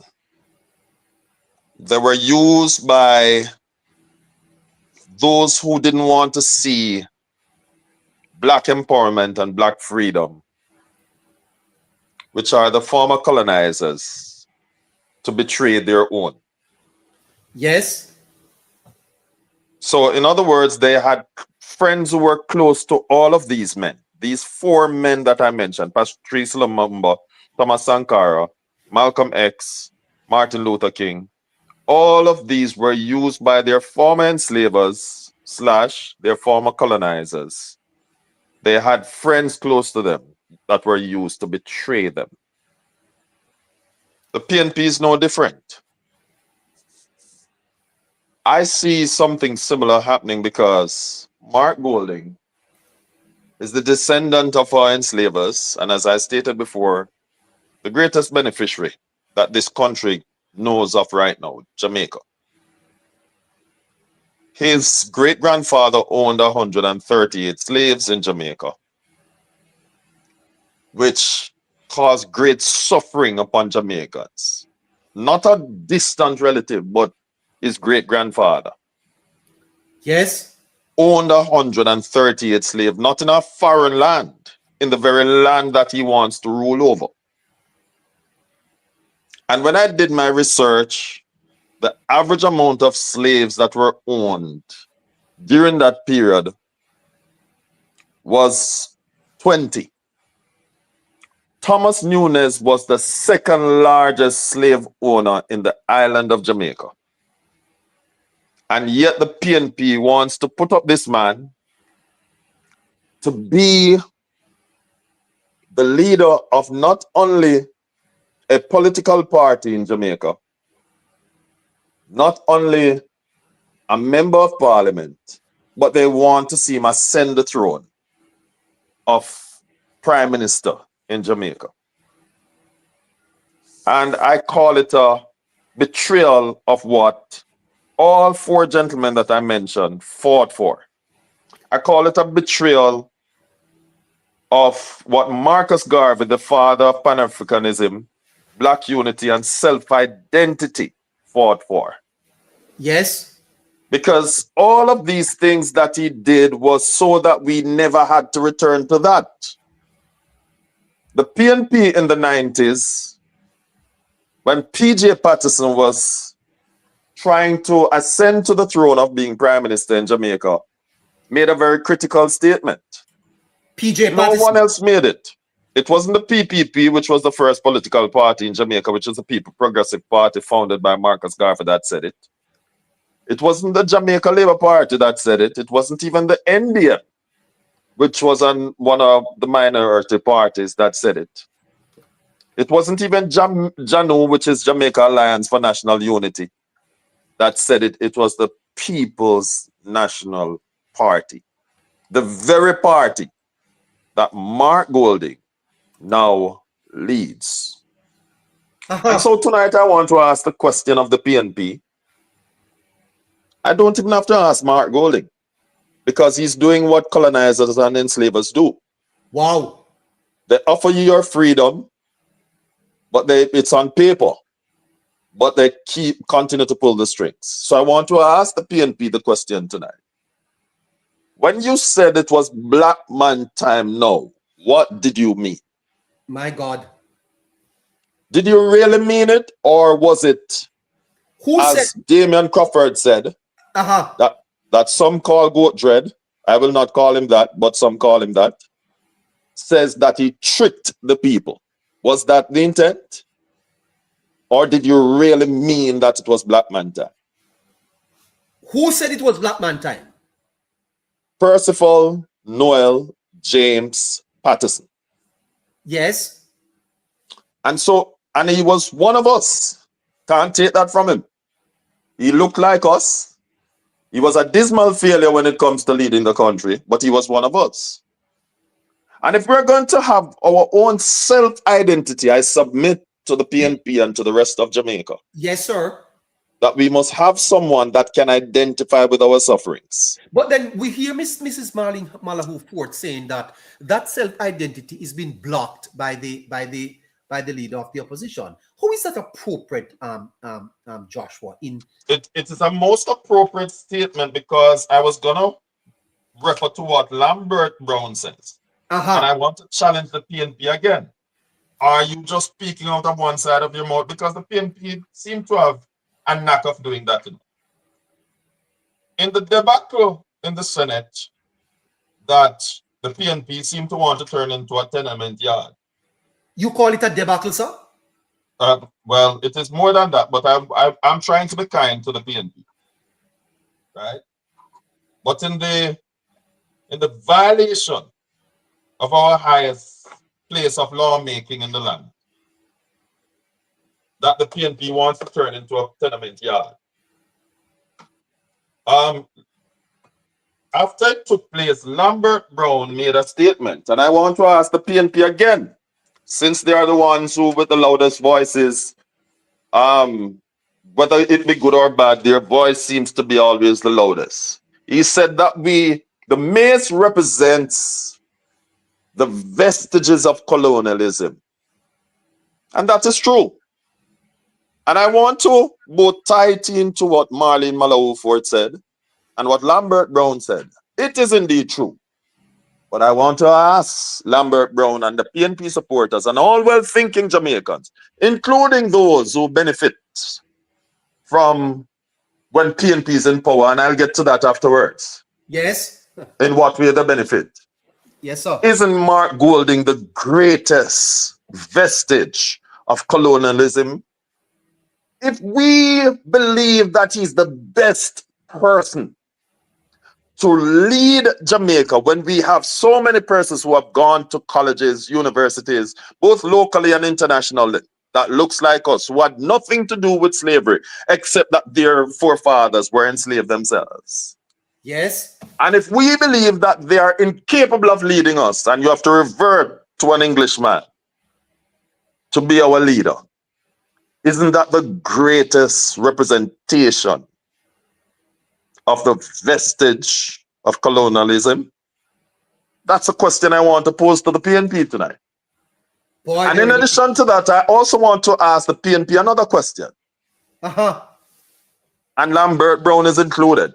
and the supporters and the bloggers and the beneficiaries that if we are indeed serious about self-identity, self-direction, and, to show that we are capable, why is it that we allow an Englishman to block our progress in charting our own course? This man who is the head of the People's National Party, who is a descendant of our enslavers, having had almost 2 years of meetings, almost 30 odd meetings, had the greatest persons who were aligned to the People's National Party representing the views of the PNP, and having so much opportunity to say that these are the corrections we wanted to be made. And having done so, why is it that he went ahead and voted against constitutional reform and the removal of the king as head of state in Jamaica? Isn't this reminiscent of what happened with NaRRA also? Wherein the PNP says that they want one thing but voted another way. The PNP said that we want constitutional reform. They did not deny it. But at the 9th hour, the leader of the opposition emasculated those who went to represent him by saying, no, I will not sign, and stopped the progress. Isn't that the same thing that has been taking place in both our Senate and the lower house, which is the parliament? Where the PNP says that we want NaRRA, we believe that the recovery should take place. But not one voted in favor of NaRRA. Isn't that true? And so I ask the PNP, this is not new, because I want to challenge your pure minds tonight, to all those who are listening, including the host a little bit, bear with me, that this is not new, because this has been happening forever. Once there's an English link in the parliament. Norman Manley, God rest his soul, who is a descendant of English, and some even say that he was born in England, who also married his wife, who was an English-born lady, married his cousin, who was an English-born lady, blocked Marcus Garvey when he was Premier of Jamaica from returning to Jamaica. And when Marcus Garvey passed away, and it was time for his body to be returned to Jamaica, when the JLP took steps to repatriate his body to Jamaica, the PNP opposed it. When we went for independence, the PNP wanted the Caribbean Federation and asked England to form the Caribbean Federation. We just said that we can govern ourselves.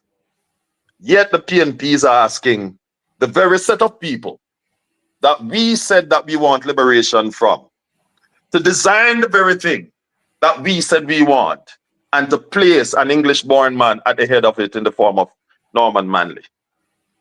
This seems to be the pathway that the PNP seems safe on, to always keep the vestiges and the whips of colonialism over our backs.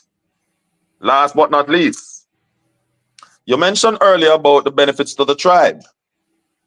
And I want to submit to you that whenever PNP is at the helm, why the PNP is always concerned, which is really not a concern. They're only concerned because they are not doing it. They are not getting the opportunity.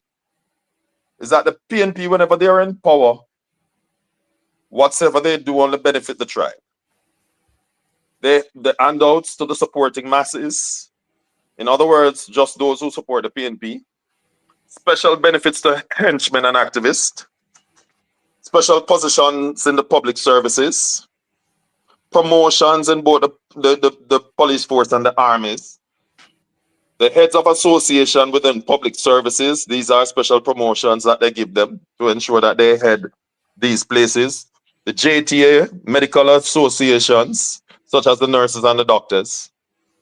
And their donors receive governmental contracts through nepotism.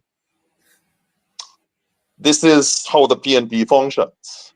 So not only does the PNP want to see us being held captive by the descendant of colonialism, but they want to have their hand on the purse.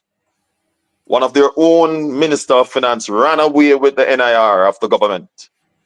Never happened in the history of Jamaica before, in the form of David Core, under Michael Manley regime. Ran away with the NIR. Right? It has never happened, and I've never known of it happening under any government anywhere in the world. But in Jamaica, we have a way of making history. We are the fastest set of people. So I guess he wanted to be the fastest and the first to run away with the NIR. And to close, last night in a conversation with a PNP surrogate, the idea he mentioned about the Prime Minister's statutory declaration, which I found to be interesting, because if we follow active measure, which is the communist strategy of disinformation, you will see the PNP's way of operating at work. And he mentions the Prime Minister's statutory declaration, and he kept on harping on it. And by his own acknowledgement, he says this is what he speaks about every day. And I ask him a very critical question. Since it has been proven that Golding has not been ratified since 2024, his statutory declaration has not been ratified, will you use the same energy to speak of it as you have done regarding the Prime Minister? And he couldn't give me a straight answer. Golding, in his own statement, when he was asked about his own statutory declaration, says that there was a shortage of staff at the IC.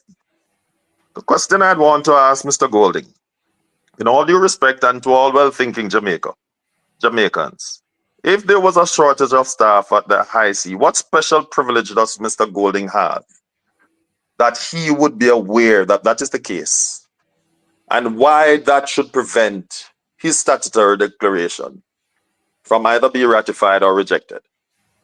Because as far as I'm aware, last year, the time when they submitted the Prime Minister's report to Parliament, the year before and last year, it was the same amount of staff that was there at the time, even though the positions were being filled during the time of Golding. But there was no shortage of staff to the effect that it should affect Golding's statutory declaration. And so we asked Golding to come clean. He has benefited from FinSAC through the creation and insider trading, and by the Contractors General Report, then at the time, which is now part of the IC, subsumed in the IC.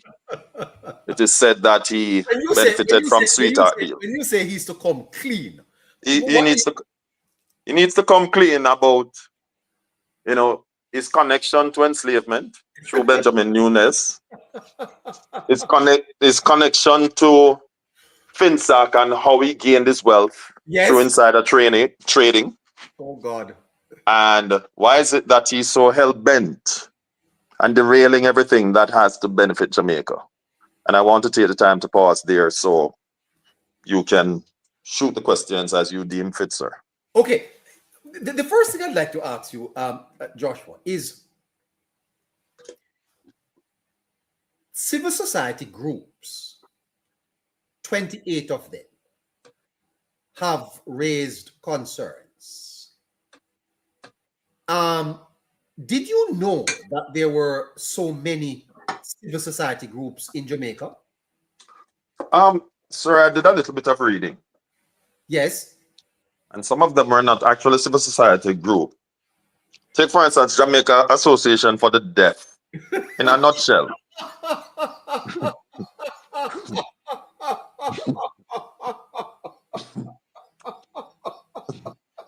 I wonder when the Jamaica Association for the Deaf became a civil society group. Unless I don't understand What is the meaning of civil society group? Association for the deaf. Right. As far as I'm aware of, it's an association that really looks after the welfare Yes. of those who have challenges with speaking and sometimes hearing. Yes. So, and I know that existed from a long time ago, but let us humor them for a while and Yes. assume that there were indeed so many in Jamaica. I find it ironical that it is 28 representing the 12 parliamentarians in the PNP. The 28. Right, not 27, not 29. It's the exact amount. But in all seriousness, Joshua, I never knew that there were so many civil society groups in Jamaica. 28? Well, as I said, it's not 28, but I want to humor them for a bit. And let us revert. Hello. Let us remind ourselves. Do you have a list of them? I do, but unfortunately, I can't access it without jumping off. Right? Because I no longer have two instruments to toggle from simultaneously. Well. Right. But one of the things I want to ask, I want to remind us of for 1 minute. A former tourism minister under the People's National Party, Alun Ndombe Asamba, a very charming lady, a very affable individual. She once stated that she has given instruction to form some civil society groups. Yes. And we call them civil society group, but they are not. Right? Because we have packed them with PNP. Listen to that sentence. We have packed them with PNP. Why? Hold on. Who said that? Alun Ndombe Asamba, former Minister of Tourism under the People's National Party. Said what? What she said? That we, having put together a civil society group, they are not really civil society group in the strictest sense. A PNP former minister said that? Yes, sir. It's on tape. Go to my page and you'll see it on it. My TikTok page.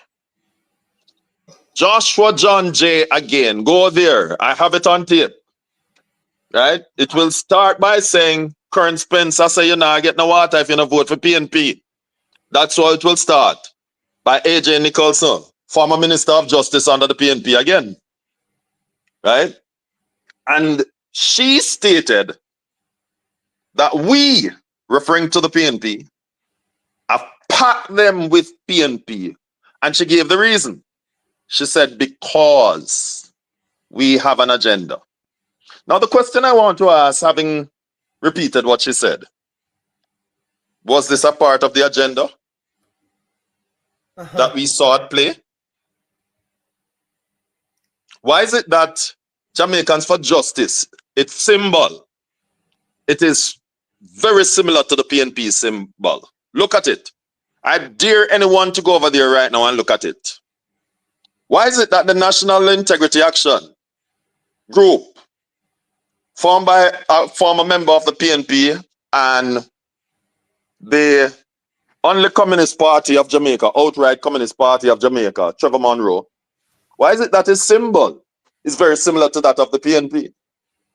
Are we seeing a demonstration of what was declared openly, not even in private, by Alun Ndombe Asamba, former Minister of Tourism under the PNP?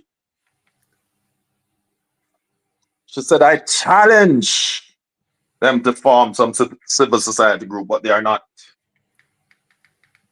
But we have packed them with PNP because we have an agenda. Is it the agenda at play that we're seeing? That when moments like these come up and you call upon these people, you activate yourselves, as we can see in the communist strategy of disinformation, to do your bidding? Are they really as active as they should be? Because these are part of the benefits. Remember, I read about the benefits. The special position given in the public services. When the PNP is in power, these are the things that happen. Are they fighting for their lunches? The promotion in the police force, the heads of associations within public services and civil society groups, and within the JT and medical associations? Is this what we are seeing at play? Okay. Is this less about Jamaica and about the benefits to the few, as is practiced by the PNP? Their own former prime minister, our own prime minister, former prime minister, Percival Noel James Patterson, says that politics is really two hostile tribes fighting for scarce benefits. That's what Percival Noel James Patterson says. Is it that the PNP is more concerned about the benefits to them and what will benefit the nation? I call on all Jamaicans, well thinking, irrespective of which side you choose, because I want to say something that I want us to ponder and ponder carefully. Uh-huh. If you are wealthy, for those who are at the top, and people are at the bottom poor, that wealth will never benefit you because crime will be on the increase. Whether it be through robbery, homicide, or other forms. What it means is that inflation will spiral out of control. So whilst you're able to afford it, your money doesn't stretch as far as it would. But if there's wealth for everyone, what you find out, as in Qatar, because everyone is wealthy, the country keeps on growing and your wealth keeps increasing. I'm calling on those who have this mindset that I have to bat for the PNP because there's some benefit in it for me, to say that what you think is a benefit is actually a snare. Not just a snare to the nation, but bringing it closer to your very doorstep. Your family whom you cherish so much. Your kids, when they come on vacation, will not be safe because people will be too hungry to survive. And they'll think that the only way to survive is to re-enter into crime. The trainings that we're now offering at heart, the country will not be able to offer it freely. Therefore, mean that persons who lack skill become unemployable. And people who are unemployable, they see prostitution and crime as being far more attractive than if they are employable. I'm saying, folks, don't be selfish because your selfishness will turn against you. Yeah. Think about nation building. NaRRA is too important to resist and to reject. Yeah. Do not turn a blind eye. Joshua, I would like for you to position our nation within a particular lens for me and my listeners. I was not necessarily aware, I have just read on the ideological struggle of the 70s when the political parties were very much apart, going in different directions, and there was clearly different paths that they want to take Jamaica. Here we are today, Joshua, in 2026, and it appears to me that Jamaica is once again going through that period of struggle where the political parties are wanting to go in different directions. Position for me, Joshua, where our country is and what is this moment teaching us, both in terms of our history and our future. There are a number of lessons which can be learned, sir. The first one is that the period of the Cold War, while it was between countries that it ended, the ideology did not pass away. What do I mean? So the period of the Cold War began because there were two opposing ideologies. Define them. Direction? Tell our listeners what they were. Right. In what direction the world should go. It was an ideology between democracy, capitalism, and communism or socialism. Right. So communism, socialism was on one block. Capitalism and democracy was on the other block. As a result of that, there came what was known as the Cold War, where countries decided that they were going to enter into armed conflict. Now, for those who have heard that Jamaica invited the CIA to be here, that's not actually true. But what is true is that the Cubans were invited here by Michael Manley. And so what we saw happening in the 70s was a clash of ideologies, plural. Because Michael Manley was in pursuit of communism. And for those who doubt me, I can tell you where to find information. Go to CIA.gov. I'm telling you where to find it. CIA.gov and read extensively. It's a little bit of reading, but if you're patient, you'll find it. And you'll get enough. Read about Michael Manley, Trevor Monroe, and the others who were engaged in these things, including Maurice Bishop. But Michael Manley was the forerunner. And D.K. Duncan's name is actually there. Right? So it's a clash of ideology where Michael Manley chose to pursue communism. And when he was caught with his pants down by the roadside, not even in the bushes, he pivoted and said he was pursuing democratic socialism, which really was an oxymoron. Because democracy and socialism are really never in the same room. They're on either side of the fence. So if ever there was an oxymoron, there was such. The Siaga-led team believed in democracy and capitalism. So in other words, you are free to do what you want to do in terms of within the confines of the law. And we believe that you work hard, and if you put your shoulder to the wheel, you can grow your own wealth. Socialism says that somebody over there who work hard, create wealth for himself, take it away from him, and give to the next man who never work as hard. But the contrast, the funny part about that is that if you study the countries that have pursued communism, and to a lesser extent socialism, the richest set of men that you can find are from these countries. So on the one hand, they're preaching equality for all, but it's not as equal as they made it out to be. And as a result of that, it caused a great divide within Jamaica, right?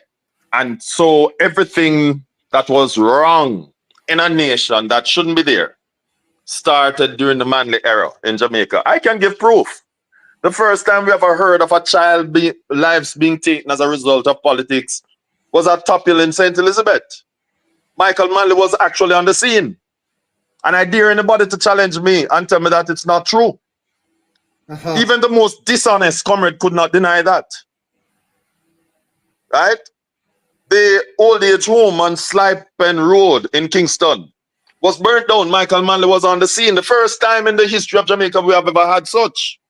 Happened under Michael Manley's regime. The Gold Street massacre, where we had multiple lives being lost as a result of different ideology and political divide, happened under Michael Manley. And the PNP was integrally involved. Green Bay homicide happened under Michael Manley.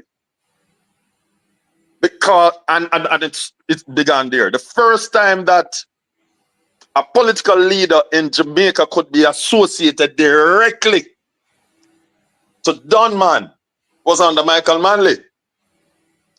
And he took him as part of his entourage or part of his embassage. That's the correct term of reference. To Cuba. And when they served pork, that man kicked over the table because he was a Rasta man, fed him up. Yes. I said them diss him. Of course, when he came back to Jamaica, he never lived much longer than that. The first time we have ever had cost overrun on a government project was under PNP again. The McGregor Gully. Wow. Under Michael Manley. And the first time we have ever had a public servant losing their lives as a result of political wranglings and spoils was under Michael Manley. And we are talking about Ted Ogilvy. By the way, Patrick Atkinson who later became Attorney General, He died, was one right? of his representatives. He died. Right. He was a PNP Attorney General, became his representative. The first time a political party has ever been involved in helping wanted men to escape from the country that wanted them was under the PNP in 1979 under Michael Manley. One of them swams to be the sitting member of parliament right now in our parliament. One of them was her father. And she's connected to the mace some way, somehow. First time ever. The first time that we ever had a twice convicted drug felon sitting in our parliament. Mind you, it's now. So I shouldn't come so far yet. But the first and only time we have ever had the NIR being stolen from our country was the finance minister under Michael Manley stealing the NIR. Yeah. The history is exhaustive, Joshua. I want you to position Jamaica now in that struggle, using that background. Where are we? Unfortunately, after years of working together between Ryan Peralta, who was assigned by Edward Siaga and PJ Patterson, to look at taking the violence out of politics. And we having worked so hard to get to at least 2020 with that kind of thing that was behind us. We saw the entrance of Mark Jefferson Golding. And we saw not only the differences in political ideology at play, but we saw something that took place right under slavery and post-colonialism. And I deliberately went back to slavery because you had the field slave and the house slaves, wherein the house slaves were given special privileges and promises in exchange for being against the field slave. And that is during slavery. After slavery, they talk about the Willie Lynch situation, wherein Willie Lynch came up with the theory of divide and conquer, divide and rule. That's what the reading shows. And this is what we see with Mark Golding. He's not conciliatory. You know, I was watching Parliament last week, and I was watching it the remainder of last week's Parliament yesterday before I started suffering from headache. And one thing I found interesting, and it dawned on me, that this is the first time in the history of Jamaica's Parliament, including under Michael Manley, because even under Michael Manley it was still different, that we have ever had a time when the governing party has made a presentation, and no matter how good it is, the reigning party refused to applaud or to support it in any way whatsoever. We have never seen this in our parliament before. In the earlier days of our parliament, in the earlier days when Mark Golding was still highly unpopular, and he could only get single digits, you know, we used to see those when they still had their testes in place, you know, used to, you know, bang and to applaud a little. But since they have been emasculated, you know, none of them. In fact, even today when the Honorable Christopher Tufton was giving his stellar presentation on the plans for health going forward, and he made mention of Jamaica Moves and how some of them supported it and were excited about it, I saw Damon Crawford saying, no, not so. What is there not to support about a program that is going to keep the nation healthy? Why are you in opposition to something like that? Something that is going to benefit the people of the country that you want to rule over. Damon Crawford himself says that he has ambition to lead the country. So what is so bad? What does it make you less of a man because you agree with something that is going to benefit the nation? And this is where we're at in our political history, when we're so divisive that the fire is there, and because I'm not holding the hose, then I'm going to cut the hose so that the water can't flow to out the fire. Not good at all. This Not good at all. this is the kind of politics that Mark Golding has brought back to Jamaica. And I Fantastic. say that that kind of thinking is not good for Jamaica because there are 5 parishes in the West that needs the PNP to begin to hold hands with the leader of the country, the duly elected leader of the country, and to Yes. say, despite what we think, this NaRRA is best for Jamaica. The plans which are going forward is good for Jamaica. I hear Anthony Hilton lauding some of the achievements today before making his presentation, acknowledging that these things were indeed achieved economically in our country. The very thing that Mark Golding said never happened. And so when you have to lie to a set of people in order to get in power, I want to ask the people, if someone is willing to lie to you to get to the leadership, can you imagine if he gets there?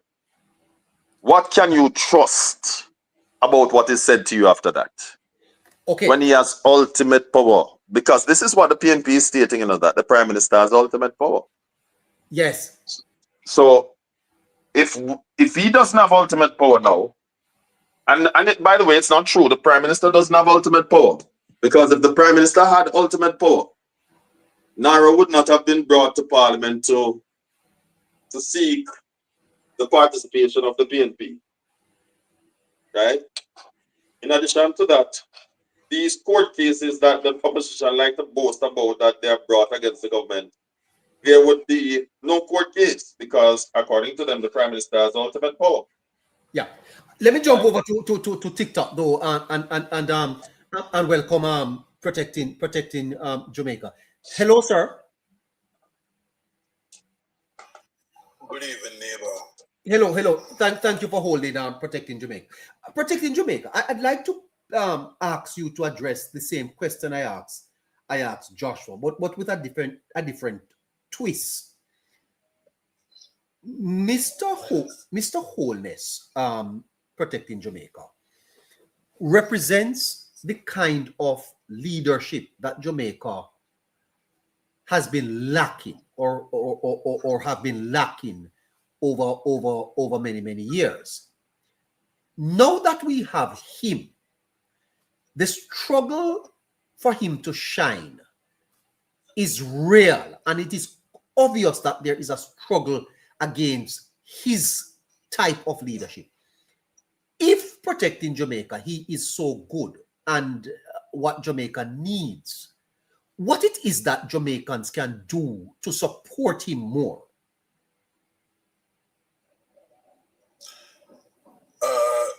Good evening again to all patriotic Jamaicans. Good evening, neighbor. Good evening to your moderator. Andrew Wallace is a special kind. Andrew Wallace is really what Jamaica needs. Yes. Andrew Wallace should be protected as one of those protected species, and he must be guarded, and we must always make an effort to ensure that Andrew remains Prime Minister. I mean, until he's at least 75. Now, the forces against Andrew Holness are not normal forces in a neighbor. Yes, Would you define those forces for me? I like to be very explicit. My perspectives are usually the troubling ones. I remember I received a message from a certain person at a certain point when I just started out that there was a certain gentleman imported into Jamaica to take out Andrew Holness. I did not pay the message any mind at the time, but then the message came again. And I rallied some people that I know, and I got some things done, and I got some people aware of what I was learning. The same week, I heard the same thing elsewhere on YouTube. And I said, okay, this is serious. Now, there are those who went to great lengths because they could not beat him politically. They, no matter what they were doing, the personal attacks and all of that, they were not winning. So there were people who really, neighbor and listeners, conspired to take him out. You see, Jamaica is a democratic experiment, you know, a very young democracy of the age of 64 this year. And yes, we have been punching above our weight. We have been punching above our weight. We are knocked shoulders with democracies that are 100 and 200 odd years old. We're knocking shoulders. But and at the same time, there are some that are way ahead of us. Yes, man. But we're knocking again, and that's why I always say, you know, we don't have to beat up ourselves too much, you know. Because England don't have a birth date. They don't have a number. Because they were one of the few countries that were not colonized. They were the colonizers. Yes. So the last time I checked, England is almost 1,000 years old, or over 1,000. They are different numbers. But just imagine that England is about to change prime minister again. And they have had 4 prime ministers or 5 prime ministers in about 2 years or 2.5 years already. Very good point.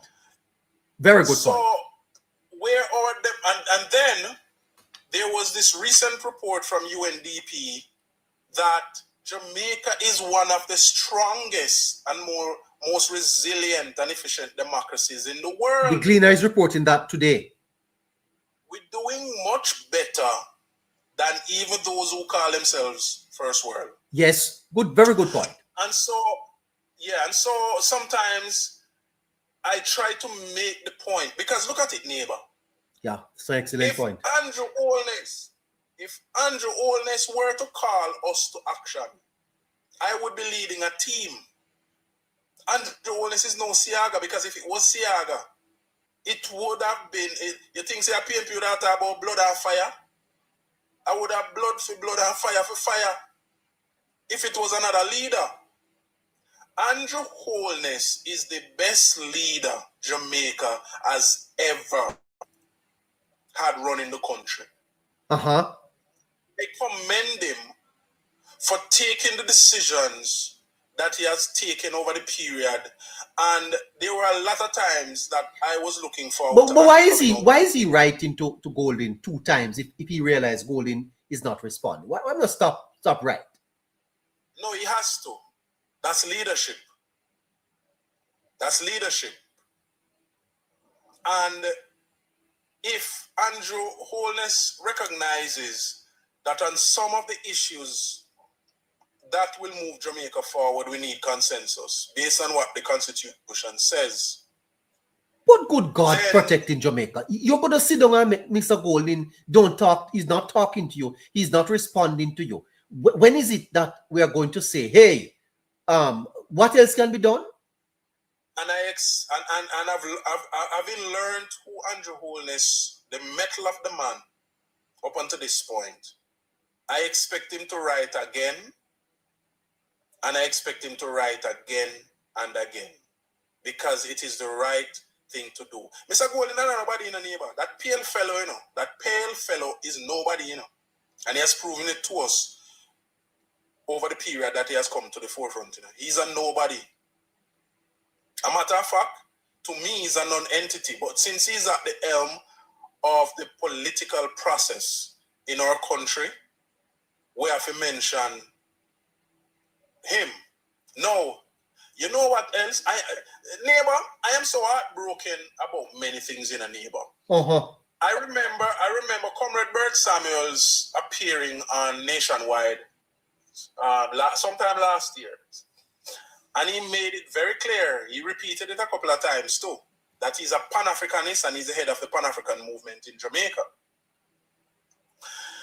when Mr. Golden hold up the chain round Big Stone neck, I never hear one Pan-Africanist say anything about it. A matter of fact, them a call down Bert Samuels, I know they not get him to give a comment. And I am so heartbroken because I want to know, neighbor. Big Stone passed away about 3-4 weeks ago. How did Big Stone die? Did Big Stone die of a broken heart? Is Mr. Golden going to bury Big Stone? After him use Big Stone as prop to enter the political scene, is he going to bury Big Stone? Is Mark going to bury Big Stone? Is Mark going to bury me black brother, even though he's a damn idiot? I shouldn't stand up on a stage with no white man have no chain around him neck. But is Mark going to bury Big Stone? Is he going to bury Big Stone? You see, neighbor, there are some serious questions that need to be asked in Jamaica, you know. But we don't have enough brave people to ask the questions. You're quite right. When are we going to march into Garden House and light fire and burn out Mark Golden out there? He's not supposed to in there. Where the patriot them there? Where the true patriot them there? Where are they? When are we going to get serious in our country? Yeah, you're right. That type of political activism is no, but you know, protecting. I think it is it's a journalistic failure. You know, it's a failure of journalism and no. What is it? Journalism has died. Oh. It's dead. And not even Cliff use sometime where when him head take him into the middle. Him is a comrade at heart, him born and growing at the PNP. Some of them expect not much of him. Yes. So you are saying to me that is part of the problem. The fact that we don't have on media anyone asking the right questions. No, we don't. Oh my God. We have nobody a push. Where the same media that carried Big Stone with the chain around him neck. Where the media there today asking if Mark Golden are going to bury Big Stone. Wait there. Well, where is the media today? My God. Asking Mark Golden, where is the media showing up at 89 Old Hope Road? Asking, Mr. Golden, are you going to bury Big Stone since you're I have to agree with you that the right questions are not being asked, protecting. And there are so many of those questions that are needed. What are we doing in our country? Yes. I wonder if we really pay attention, neighbor and listeners. I think we are look at this. Mr. Siaga, born of Lebanese parents, took a personal decision at the age of 22 to give up his US citizenship and stayed in Jamaica, going to some ghetto that was controlled by the PNP and promised the people that he would change their lives. And because he won over Bakawal and changed it to a modern community, they hated on him and demonized what became Tivoli. Not even the hatred that they showered down on Tivoli did not deserve. That is true. But this is how the PNP are. It is nothing new, you know. But when are we going to stand up and push back strong enough for them to realize that it will not work anymore? Yes. The PNP has never cared about the people. Can you imagine how shameless these people can be? The entire Kingston and St. Andrew were built by the Jamaica Labour Party. There's not one house or building in Mark Golden's constituency that was built by the PNP. Is that so? Are we serious? And then when Portia decided that she wanted to take shame out her yai, she took out NHT money and go give away out of 2 Mile and out of back to. I remember when we went down there in 2007, the people them not even the light. They were tenants. And NHT was landlord, and them are using light, and not even the light bill them want paying or the water rate. Is that so? What are we doing to our country? Well, and then these people want to stand up in Jamaica and stand up in our parliament and talk about them call upon the spirit of Nanny and Sam Sharp. What the hell?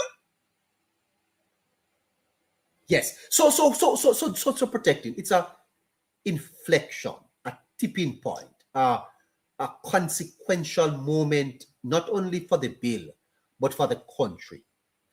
How do we move forward here with this division? We move forward, and I think the Prime Minister understands this very well. The Prime Minister has not been paying the PNP any mind. Oh? No. If the Prime Minister was paying the PNP mind, if the Prime Minister didn't free them out, nothing would get done in Jamaica for these 10 years that he has been there.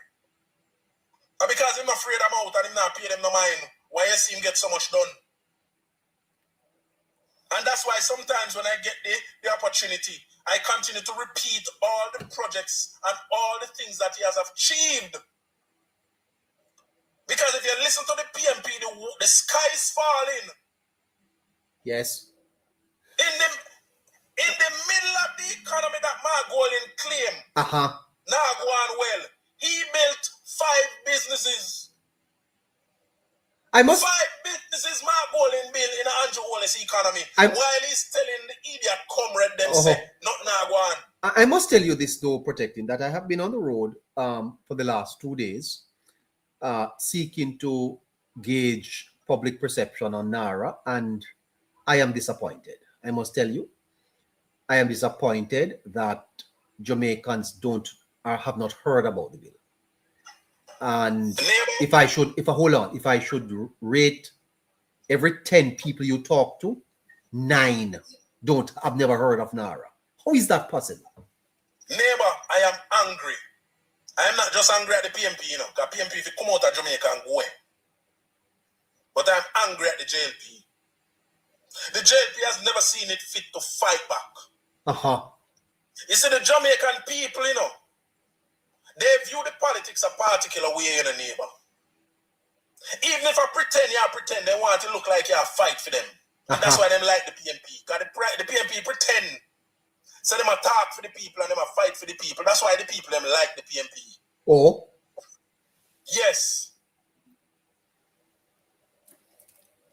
And when it comes on to just that, if the Jamaica Labour Party show the people say we have fight for you, hello, we cannot get away from the No. Hello. No, let me correct something. My listeners, no, it is not. No, the people don't know. I'm telling you, when you talk to people about NaRRA, they are clueless. Absolutely clueless. And I'm not lying. They don't. They think it's a movie. It's a movie.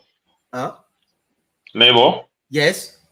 Forgive me for interrupting you, sir. I think what I hear Protecting saying, because we tend to understand each other, and by the way, the things that he has said about hearing about who was imported to Jamaica, I got the information also and heard it about a week or 2 later in the public space.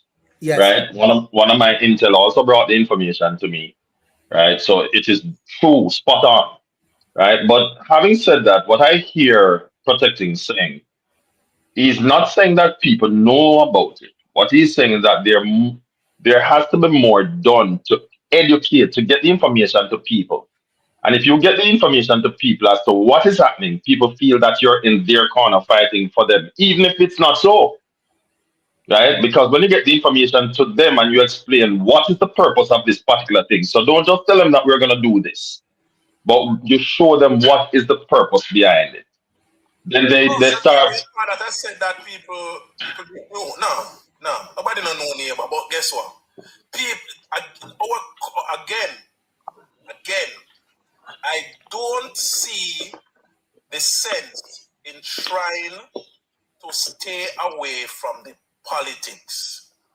The people support governments through the political process. 402,000 people did not vote for the PNP on the substance of what the PNP presented, because there was no substance. Them vote for the PNP because of the vibe where the politics bring. The nice, the PNP appeared to be fighting for them. So yes, the people don't know nothing about NaRRA. They don't understand what NaRRA is. But how are you going to present NaRRA to them? How? It is being discussed on Nationwide. How much somebody listen to Nationwide? 7 o'clock news on TV, J? Half an hour. How much people reach home for 7 o'clock news, or how much people even interested in the news? There has to be a better approach. Yes. There has to be a more direct approach to make people know. All right. Well, a young lady told me today when I asked her about NaRRA, she said, "I don't know anything about NaRRA, sir." And I said, "It's the National Reconstruction and Resilience Agency." She's the first of hearing that. I said, "Do you watch news? No. Do you listen to news? No. So where do you get your information?" She said, "If you don't come on our phone, she now will get it." She don't. Where did you ask this question, neighbor? Where? Yeah. I don't want to say where, but which parish? Which parish? St. Catherine. But that's the point. If the hurricane did lick the whole Jamaica, everybody would have want to know about everything.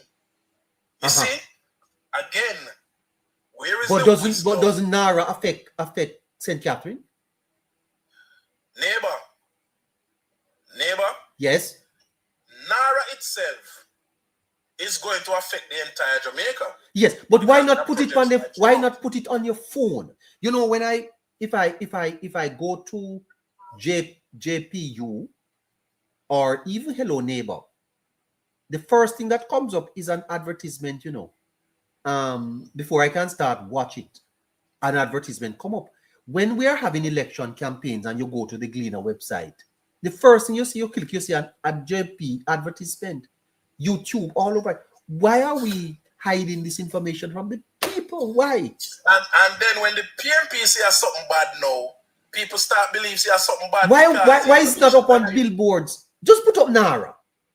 NaRRA for Jamaica. One woman with her 2 foot up in the air with her run buckle in between her leg. And NaRRA should have depended on the billboard. Yeah, why not put up NaRRA for reconstructing Jamaica? NaRRA. NaRRA should be on the lips of all Jamaicans, I think. And that is the risk the government runs. A neighbor, a week say, hear me at this. The risk the government run is that you're leaving too much space for what the PNP is espousing to take root. And once that take root now, then the government always depend on the back foot of it come and pull back. And then by the time they don't pull back now, put the real information out there. It's too late because people already drink the Kool-Aid. Yes. And I don't understand why them always do this. Yet, hello, again, the few speeches in the parliament, and then you pay for a paid broadcast for Nationwide in a prime time. What that going to help? What does that help? Doesn't help at all, sir. What does that help? Doesn't help at all. The best man this morning said everybody in our shelter get 500,000. What? And they don't want to come out. Go on the ground. Because the somebody will get the 500,000 in the shelter. The PNP, they are the window tell them, so don't come out, Tani in there. Yes. We use the money buy a cock soup and make some soup and Tani. Come on, man. What are we doing? Yeah, you're right about that. Absolutely. And then when things blow up now, that's when the city government are going to keep press conference or them put a program. The government need to recognize that politics is different. Your bill that you're going to take through the parliament, you need to have your political support simultaneously while the bill is being debated. The political support is outside in the trenches supporting the bill. Yes. It is an expensive exercise. Yes. But everybody who want to go into politics in the 21st century need to realize that that is what the politics is today. Yes. So protecting, I'm running out of time. The divide we have in Jamaica now, clearly the political lines are drawn and clearly NaRRA defines who we are going forward politically and developmentally. How is it that you think we will proceed from here in terms of the politics? Neighbor, there's reason why more people don't go to church. And there's a reason why some who did go to church left out of church because they can't bother. Because for them born in years Jesus I come save we and him no reach. Oh. So a lot of people get frustrated. A lot of people them just can't bother. I see. Now, how do we move forward? How do we move on from here? Even if the government at this point just begin to have a public information campaign about NaRRA, okay, people will warm up to it because, you know, people will be hearing about this good thing. A lot of what is going to decide how we move forward, if we move forward effectively, if we get things done, is the actual implementation of whatever projects that NaRRA will be undertaking. Yes. Unless people see black and steel a go up, unless people see the evidence of what this thing is supposed to be about, nobody really not going to buy into it. And even when the construction starts, a lot of people not going to buy into what it is all about until a few buildings done and a few of the projects them commission. Yes. That's the reality. So I believe, though, that the Prime Minister understands this and he knows that the proof of the pudding are going to be in the eating, which means in the actual completion of a lot of the projects, in the actual completion of a lot of what will be announced to be done. Yes, there's a component of what will be done that will be community outreach, community discussion. People will be deciding on a few things that they want done in their community. But there are many skeptics, especially in the climate that the PNP has created. A lot of people will be skeptical until they see results. So what the government needs to do now, neighbor, is to ramp up everything and proceed towards getting results. Because a lot of people are still going to be on the edges.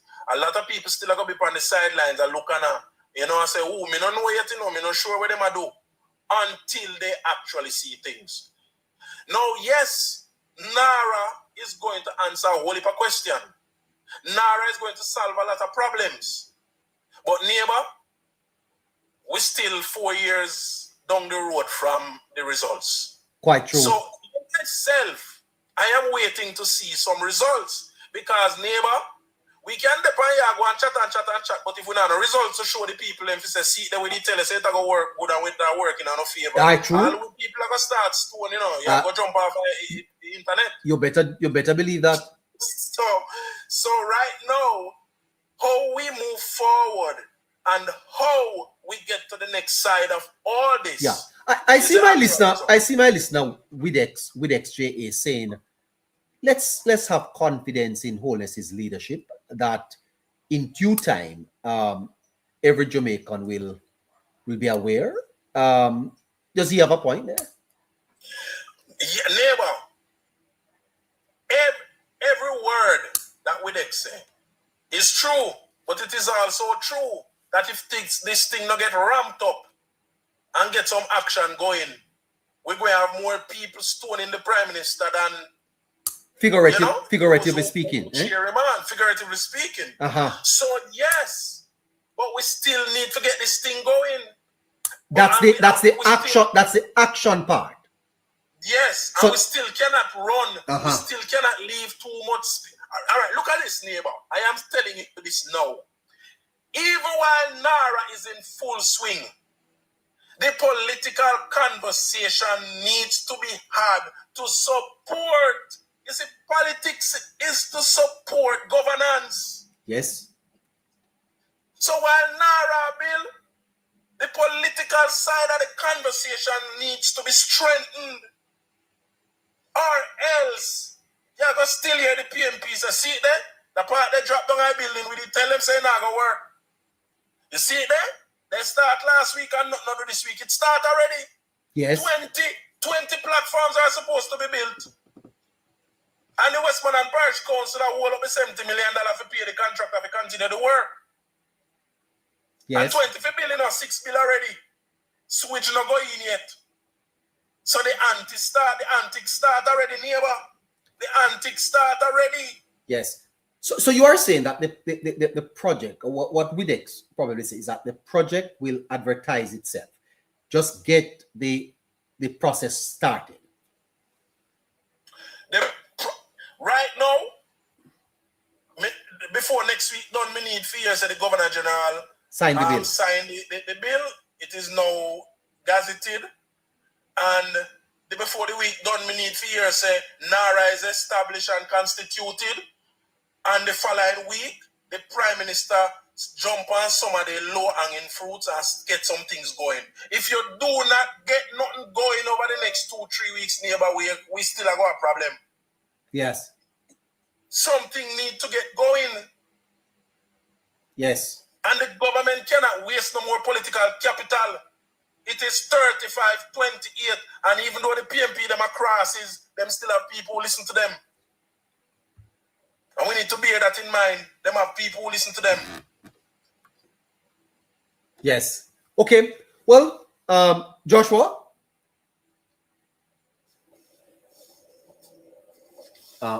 Yes, sir. Yes, sir. Joshua, you are on YouTube. It's 9:53. We have another 7 minutes before we land.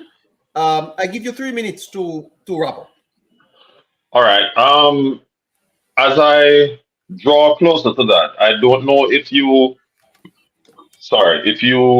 have that tape lineup, just for the sake of listener, just to briefly, because some of them may think that Sheffreen did have it. I don't know if Sheffreen can play for me. Sheffreen? All right. Shafreen? Oh, okay. So while she's looking for it, I hear and I support fully the need to communicate more.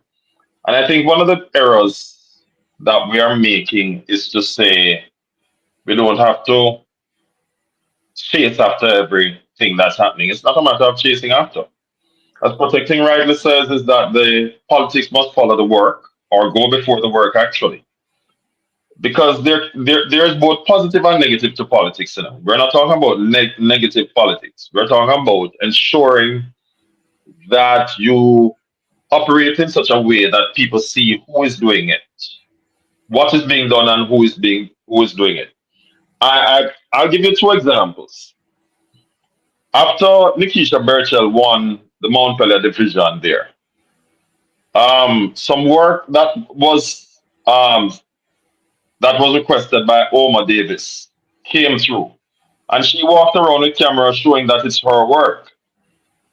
If the politics was there wherein people were being sensitized to say, hey, it is coming, I put in and meeting with the people and the videos were there in advance, Nikisha could not have done that.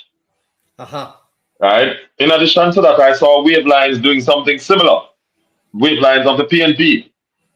Work that was requested before and was in the pipeline before, he's trying to take credit for it. I saw the same thing with Dave Brown constituency, former constituency in Annaba. We're in the PNP. And what we're really saying is that whilst the promise of work is coming, and I want to give this example to help us to understand. There was in the 70s a new cigarette that was supposed to come. You remember that cigarette, neighbor? No. Protecting, you remember that cigarette? And for weeks, the advertisement was out there before it came. I think, may I try recall? I give you a hint, Peter. All right, so you youngsters don't remember Peter Red and Peter Blue. For weeks, months in advance, they say Peter Red is coming, Peter Blue is coming. Nobody knew what Peter Red and Peter Blue was.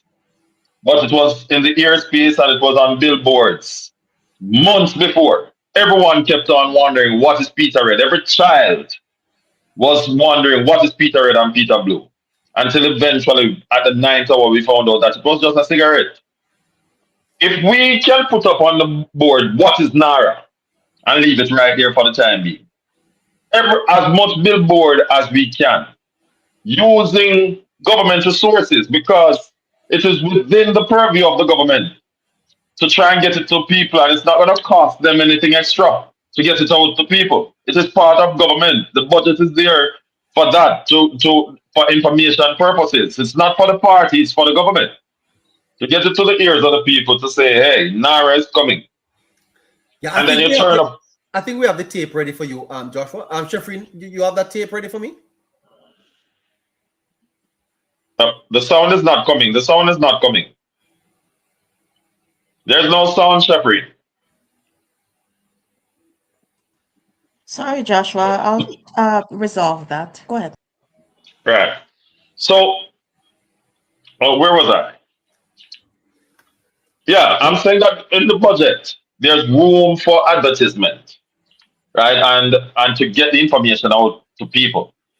We can simply have it on billboards. Part of the process is that we can go within, we can ask for a cluster of church. The Jamaica Council of Churches, we can ask for a meeting with them, provide a little food, and you sit down and you tell all of the members what NaRRA is about, what are the pros of NaRRA, the safeguards that are in place, why was NaRRA built, and tell them. And then you fund the persons. No, nothing illegal, nothing hanky-panky. We're going to go to the youth groups, the women's group, the men's group. In fact, you don't even have to do it separately. You just ask to speak to them, perhaps in our cluster. It doesn't have to be all of them. Because whilst this is going to be taking place largely on the western end of the island, the truth is all of Jamaica need to understand that this is the present Jamaican government, this party that is doing it for you. So PNP, just like how PNP can come out and tell lie against the party and they try to do it on a national basis, we, the ruling party, must try to get out the information nationally. And I hear the conversation out there to say that we must have confidence in Prime Minister Holness. We do have confidence in him. But I think it's unfair to Prime Minister Holness to be trying to run the country, to be overseeing 5 ministries, to be overseeing NaRRA that is coming on stream, and to still go out there at 2 and 3 o'clock at night, trying to mop up what could have been done now. We need to get the information out so that he doesn't have to be going out there closer to an election to try and get the information out, because the information would have already reached the people. I wonder if Sheffreen have the are you ready for me, Sheffreen? No? Don't watch the poll, but I challenged the business community to set up a civic committee. And it's called a civic committee, but I made sure that it is full of PNP people because we have an agenda. Well, thank you so much for that. Wow. Thank you very much, Sheffreen. Interesting. Well, Joshua, have to thank you. I'm out of time. The pleasure is mine, sir. And greetings to you, Protecting, and to your beautiful moderators and to all the listeners present and future. God bless all of you and keep fighting for Jamaica. This is for our children and for ourselves. And not just for ourselves, but for those who would want to take a presidency here. We want a better Jamaica. And this party is the best thing for Jamaica. PNP, as it is right now, is not good for Jamaica. If there's a change, then we might consider them. But right now, they're not good for Jamaica. And we need at least another 15 years of the JLP continuing for the greater good of Jamaica. God bless you all. Fantastic. Well, Protecting, I am throwing to you to wrap, okay? Well, to all true patriots, real patriotic Jamaicans, when we consider the future of our country, there are a few things we need to consider. We need to consider who is leading, and we need to consider if the vision is clear and if we can really see where the leader say where we're going. I have no doubt that the current leader, Dr. Andrew Michael Holness, is heading somewhere that Jamaica needs to be. This is a man modernizing Jamaica. Yes, man, right before our eyes. We're in an era now where a lot more people travel. And when we got the first world country, them and say the big pretty sitting them and the advanced societies, the communities that have infrastructure that are well put together and everything work.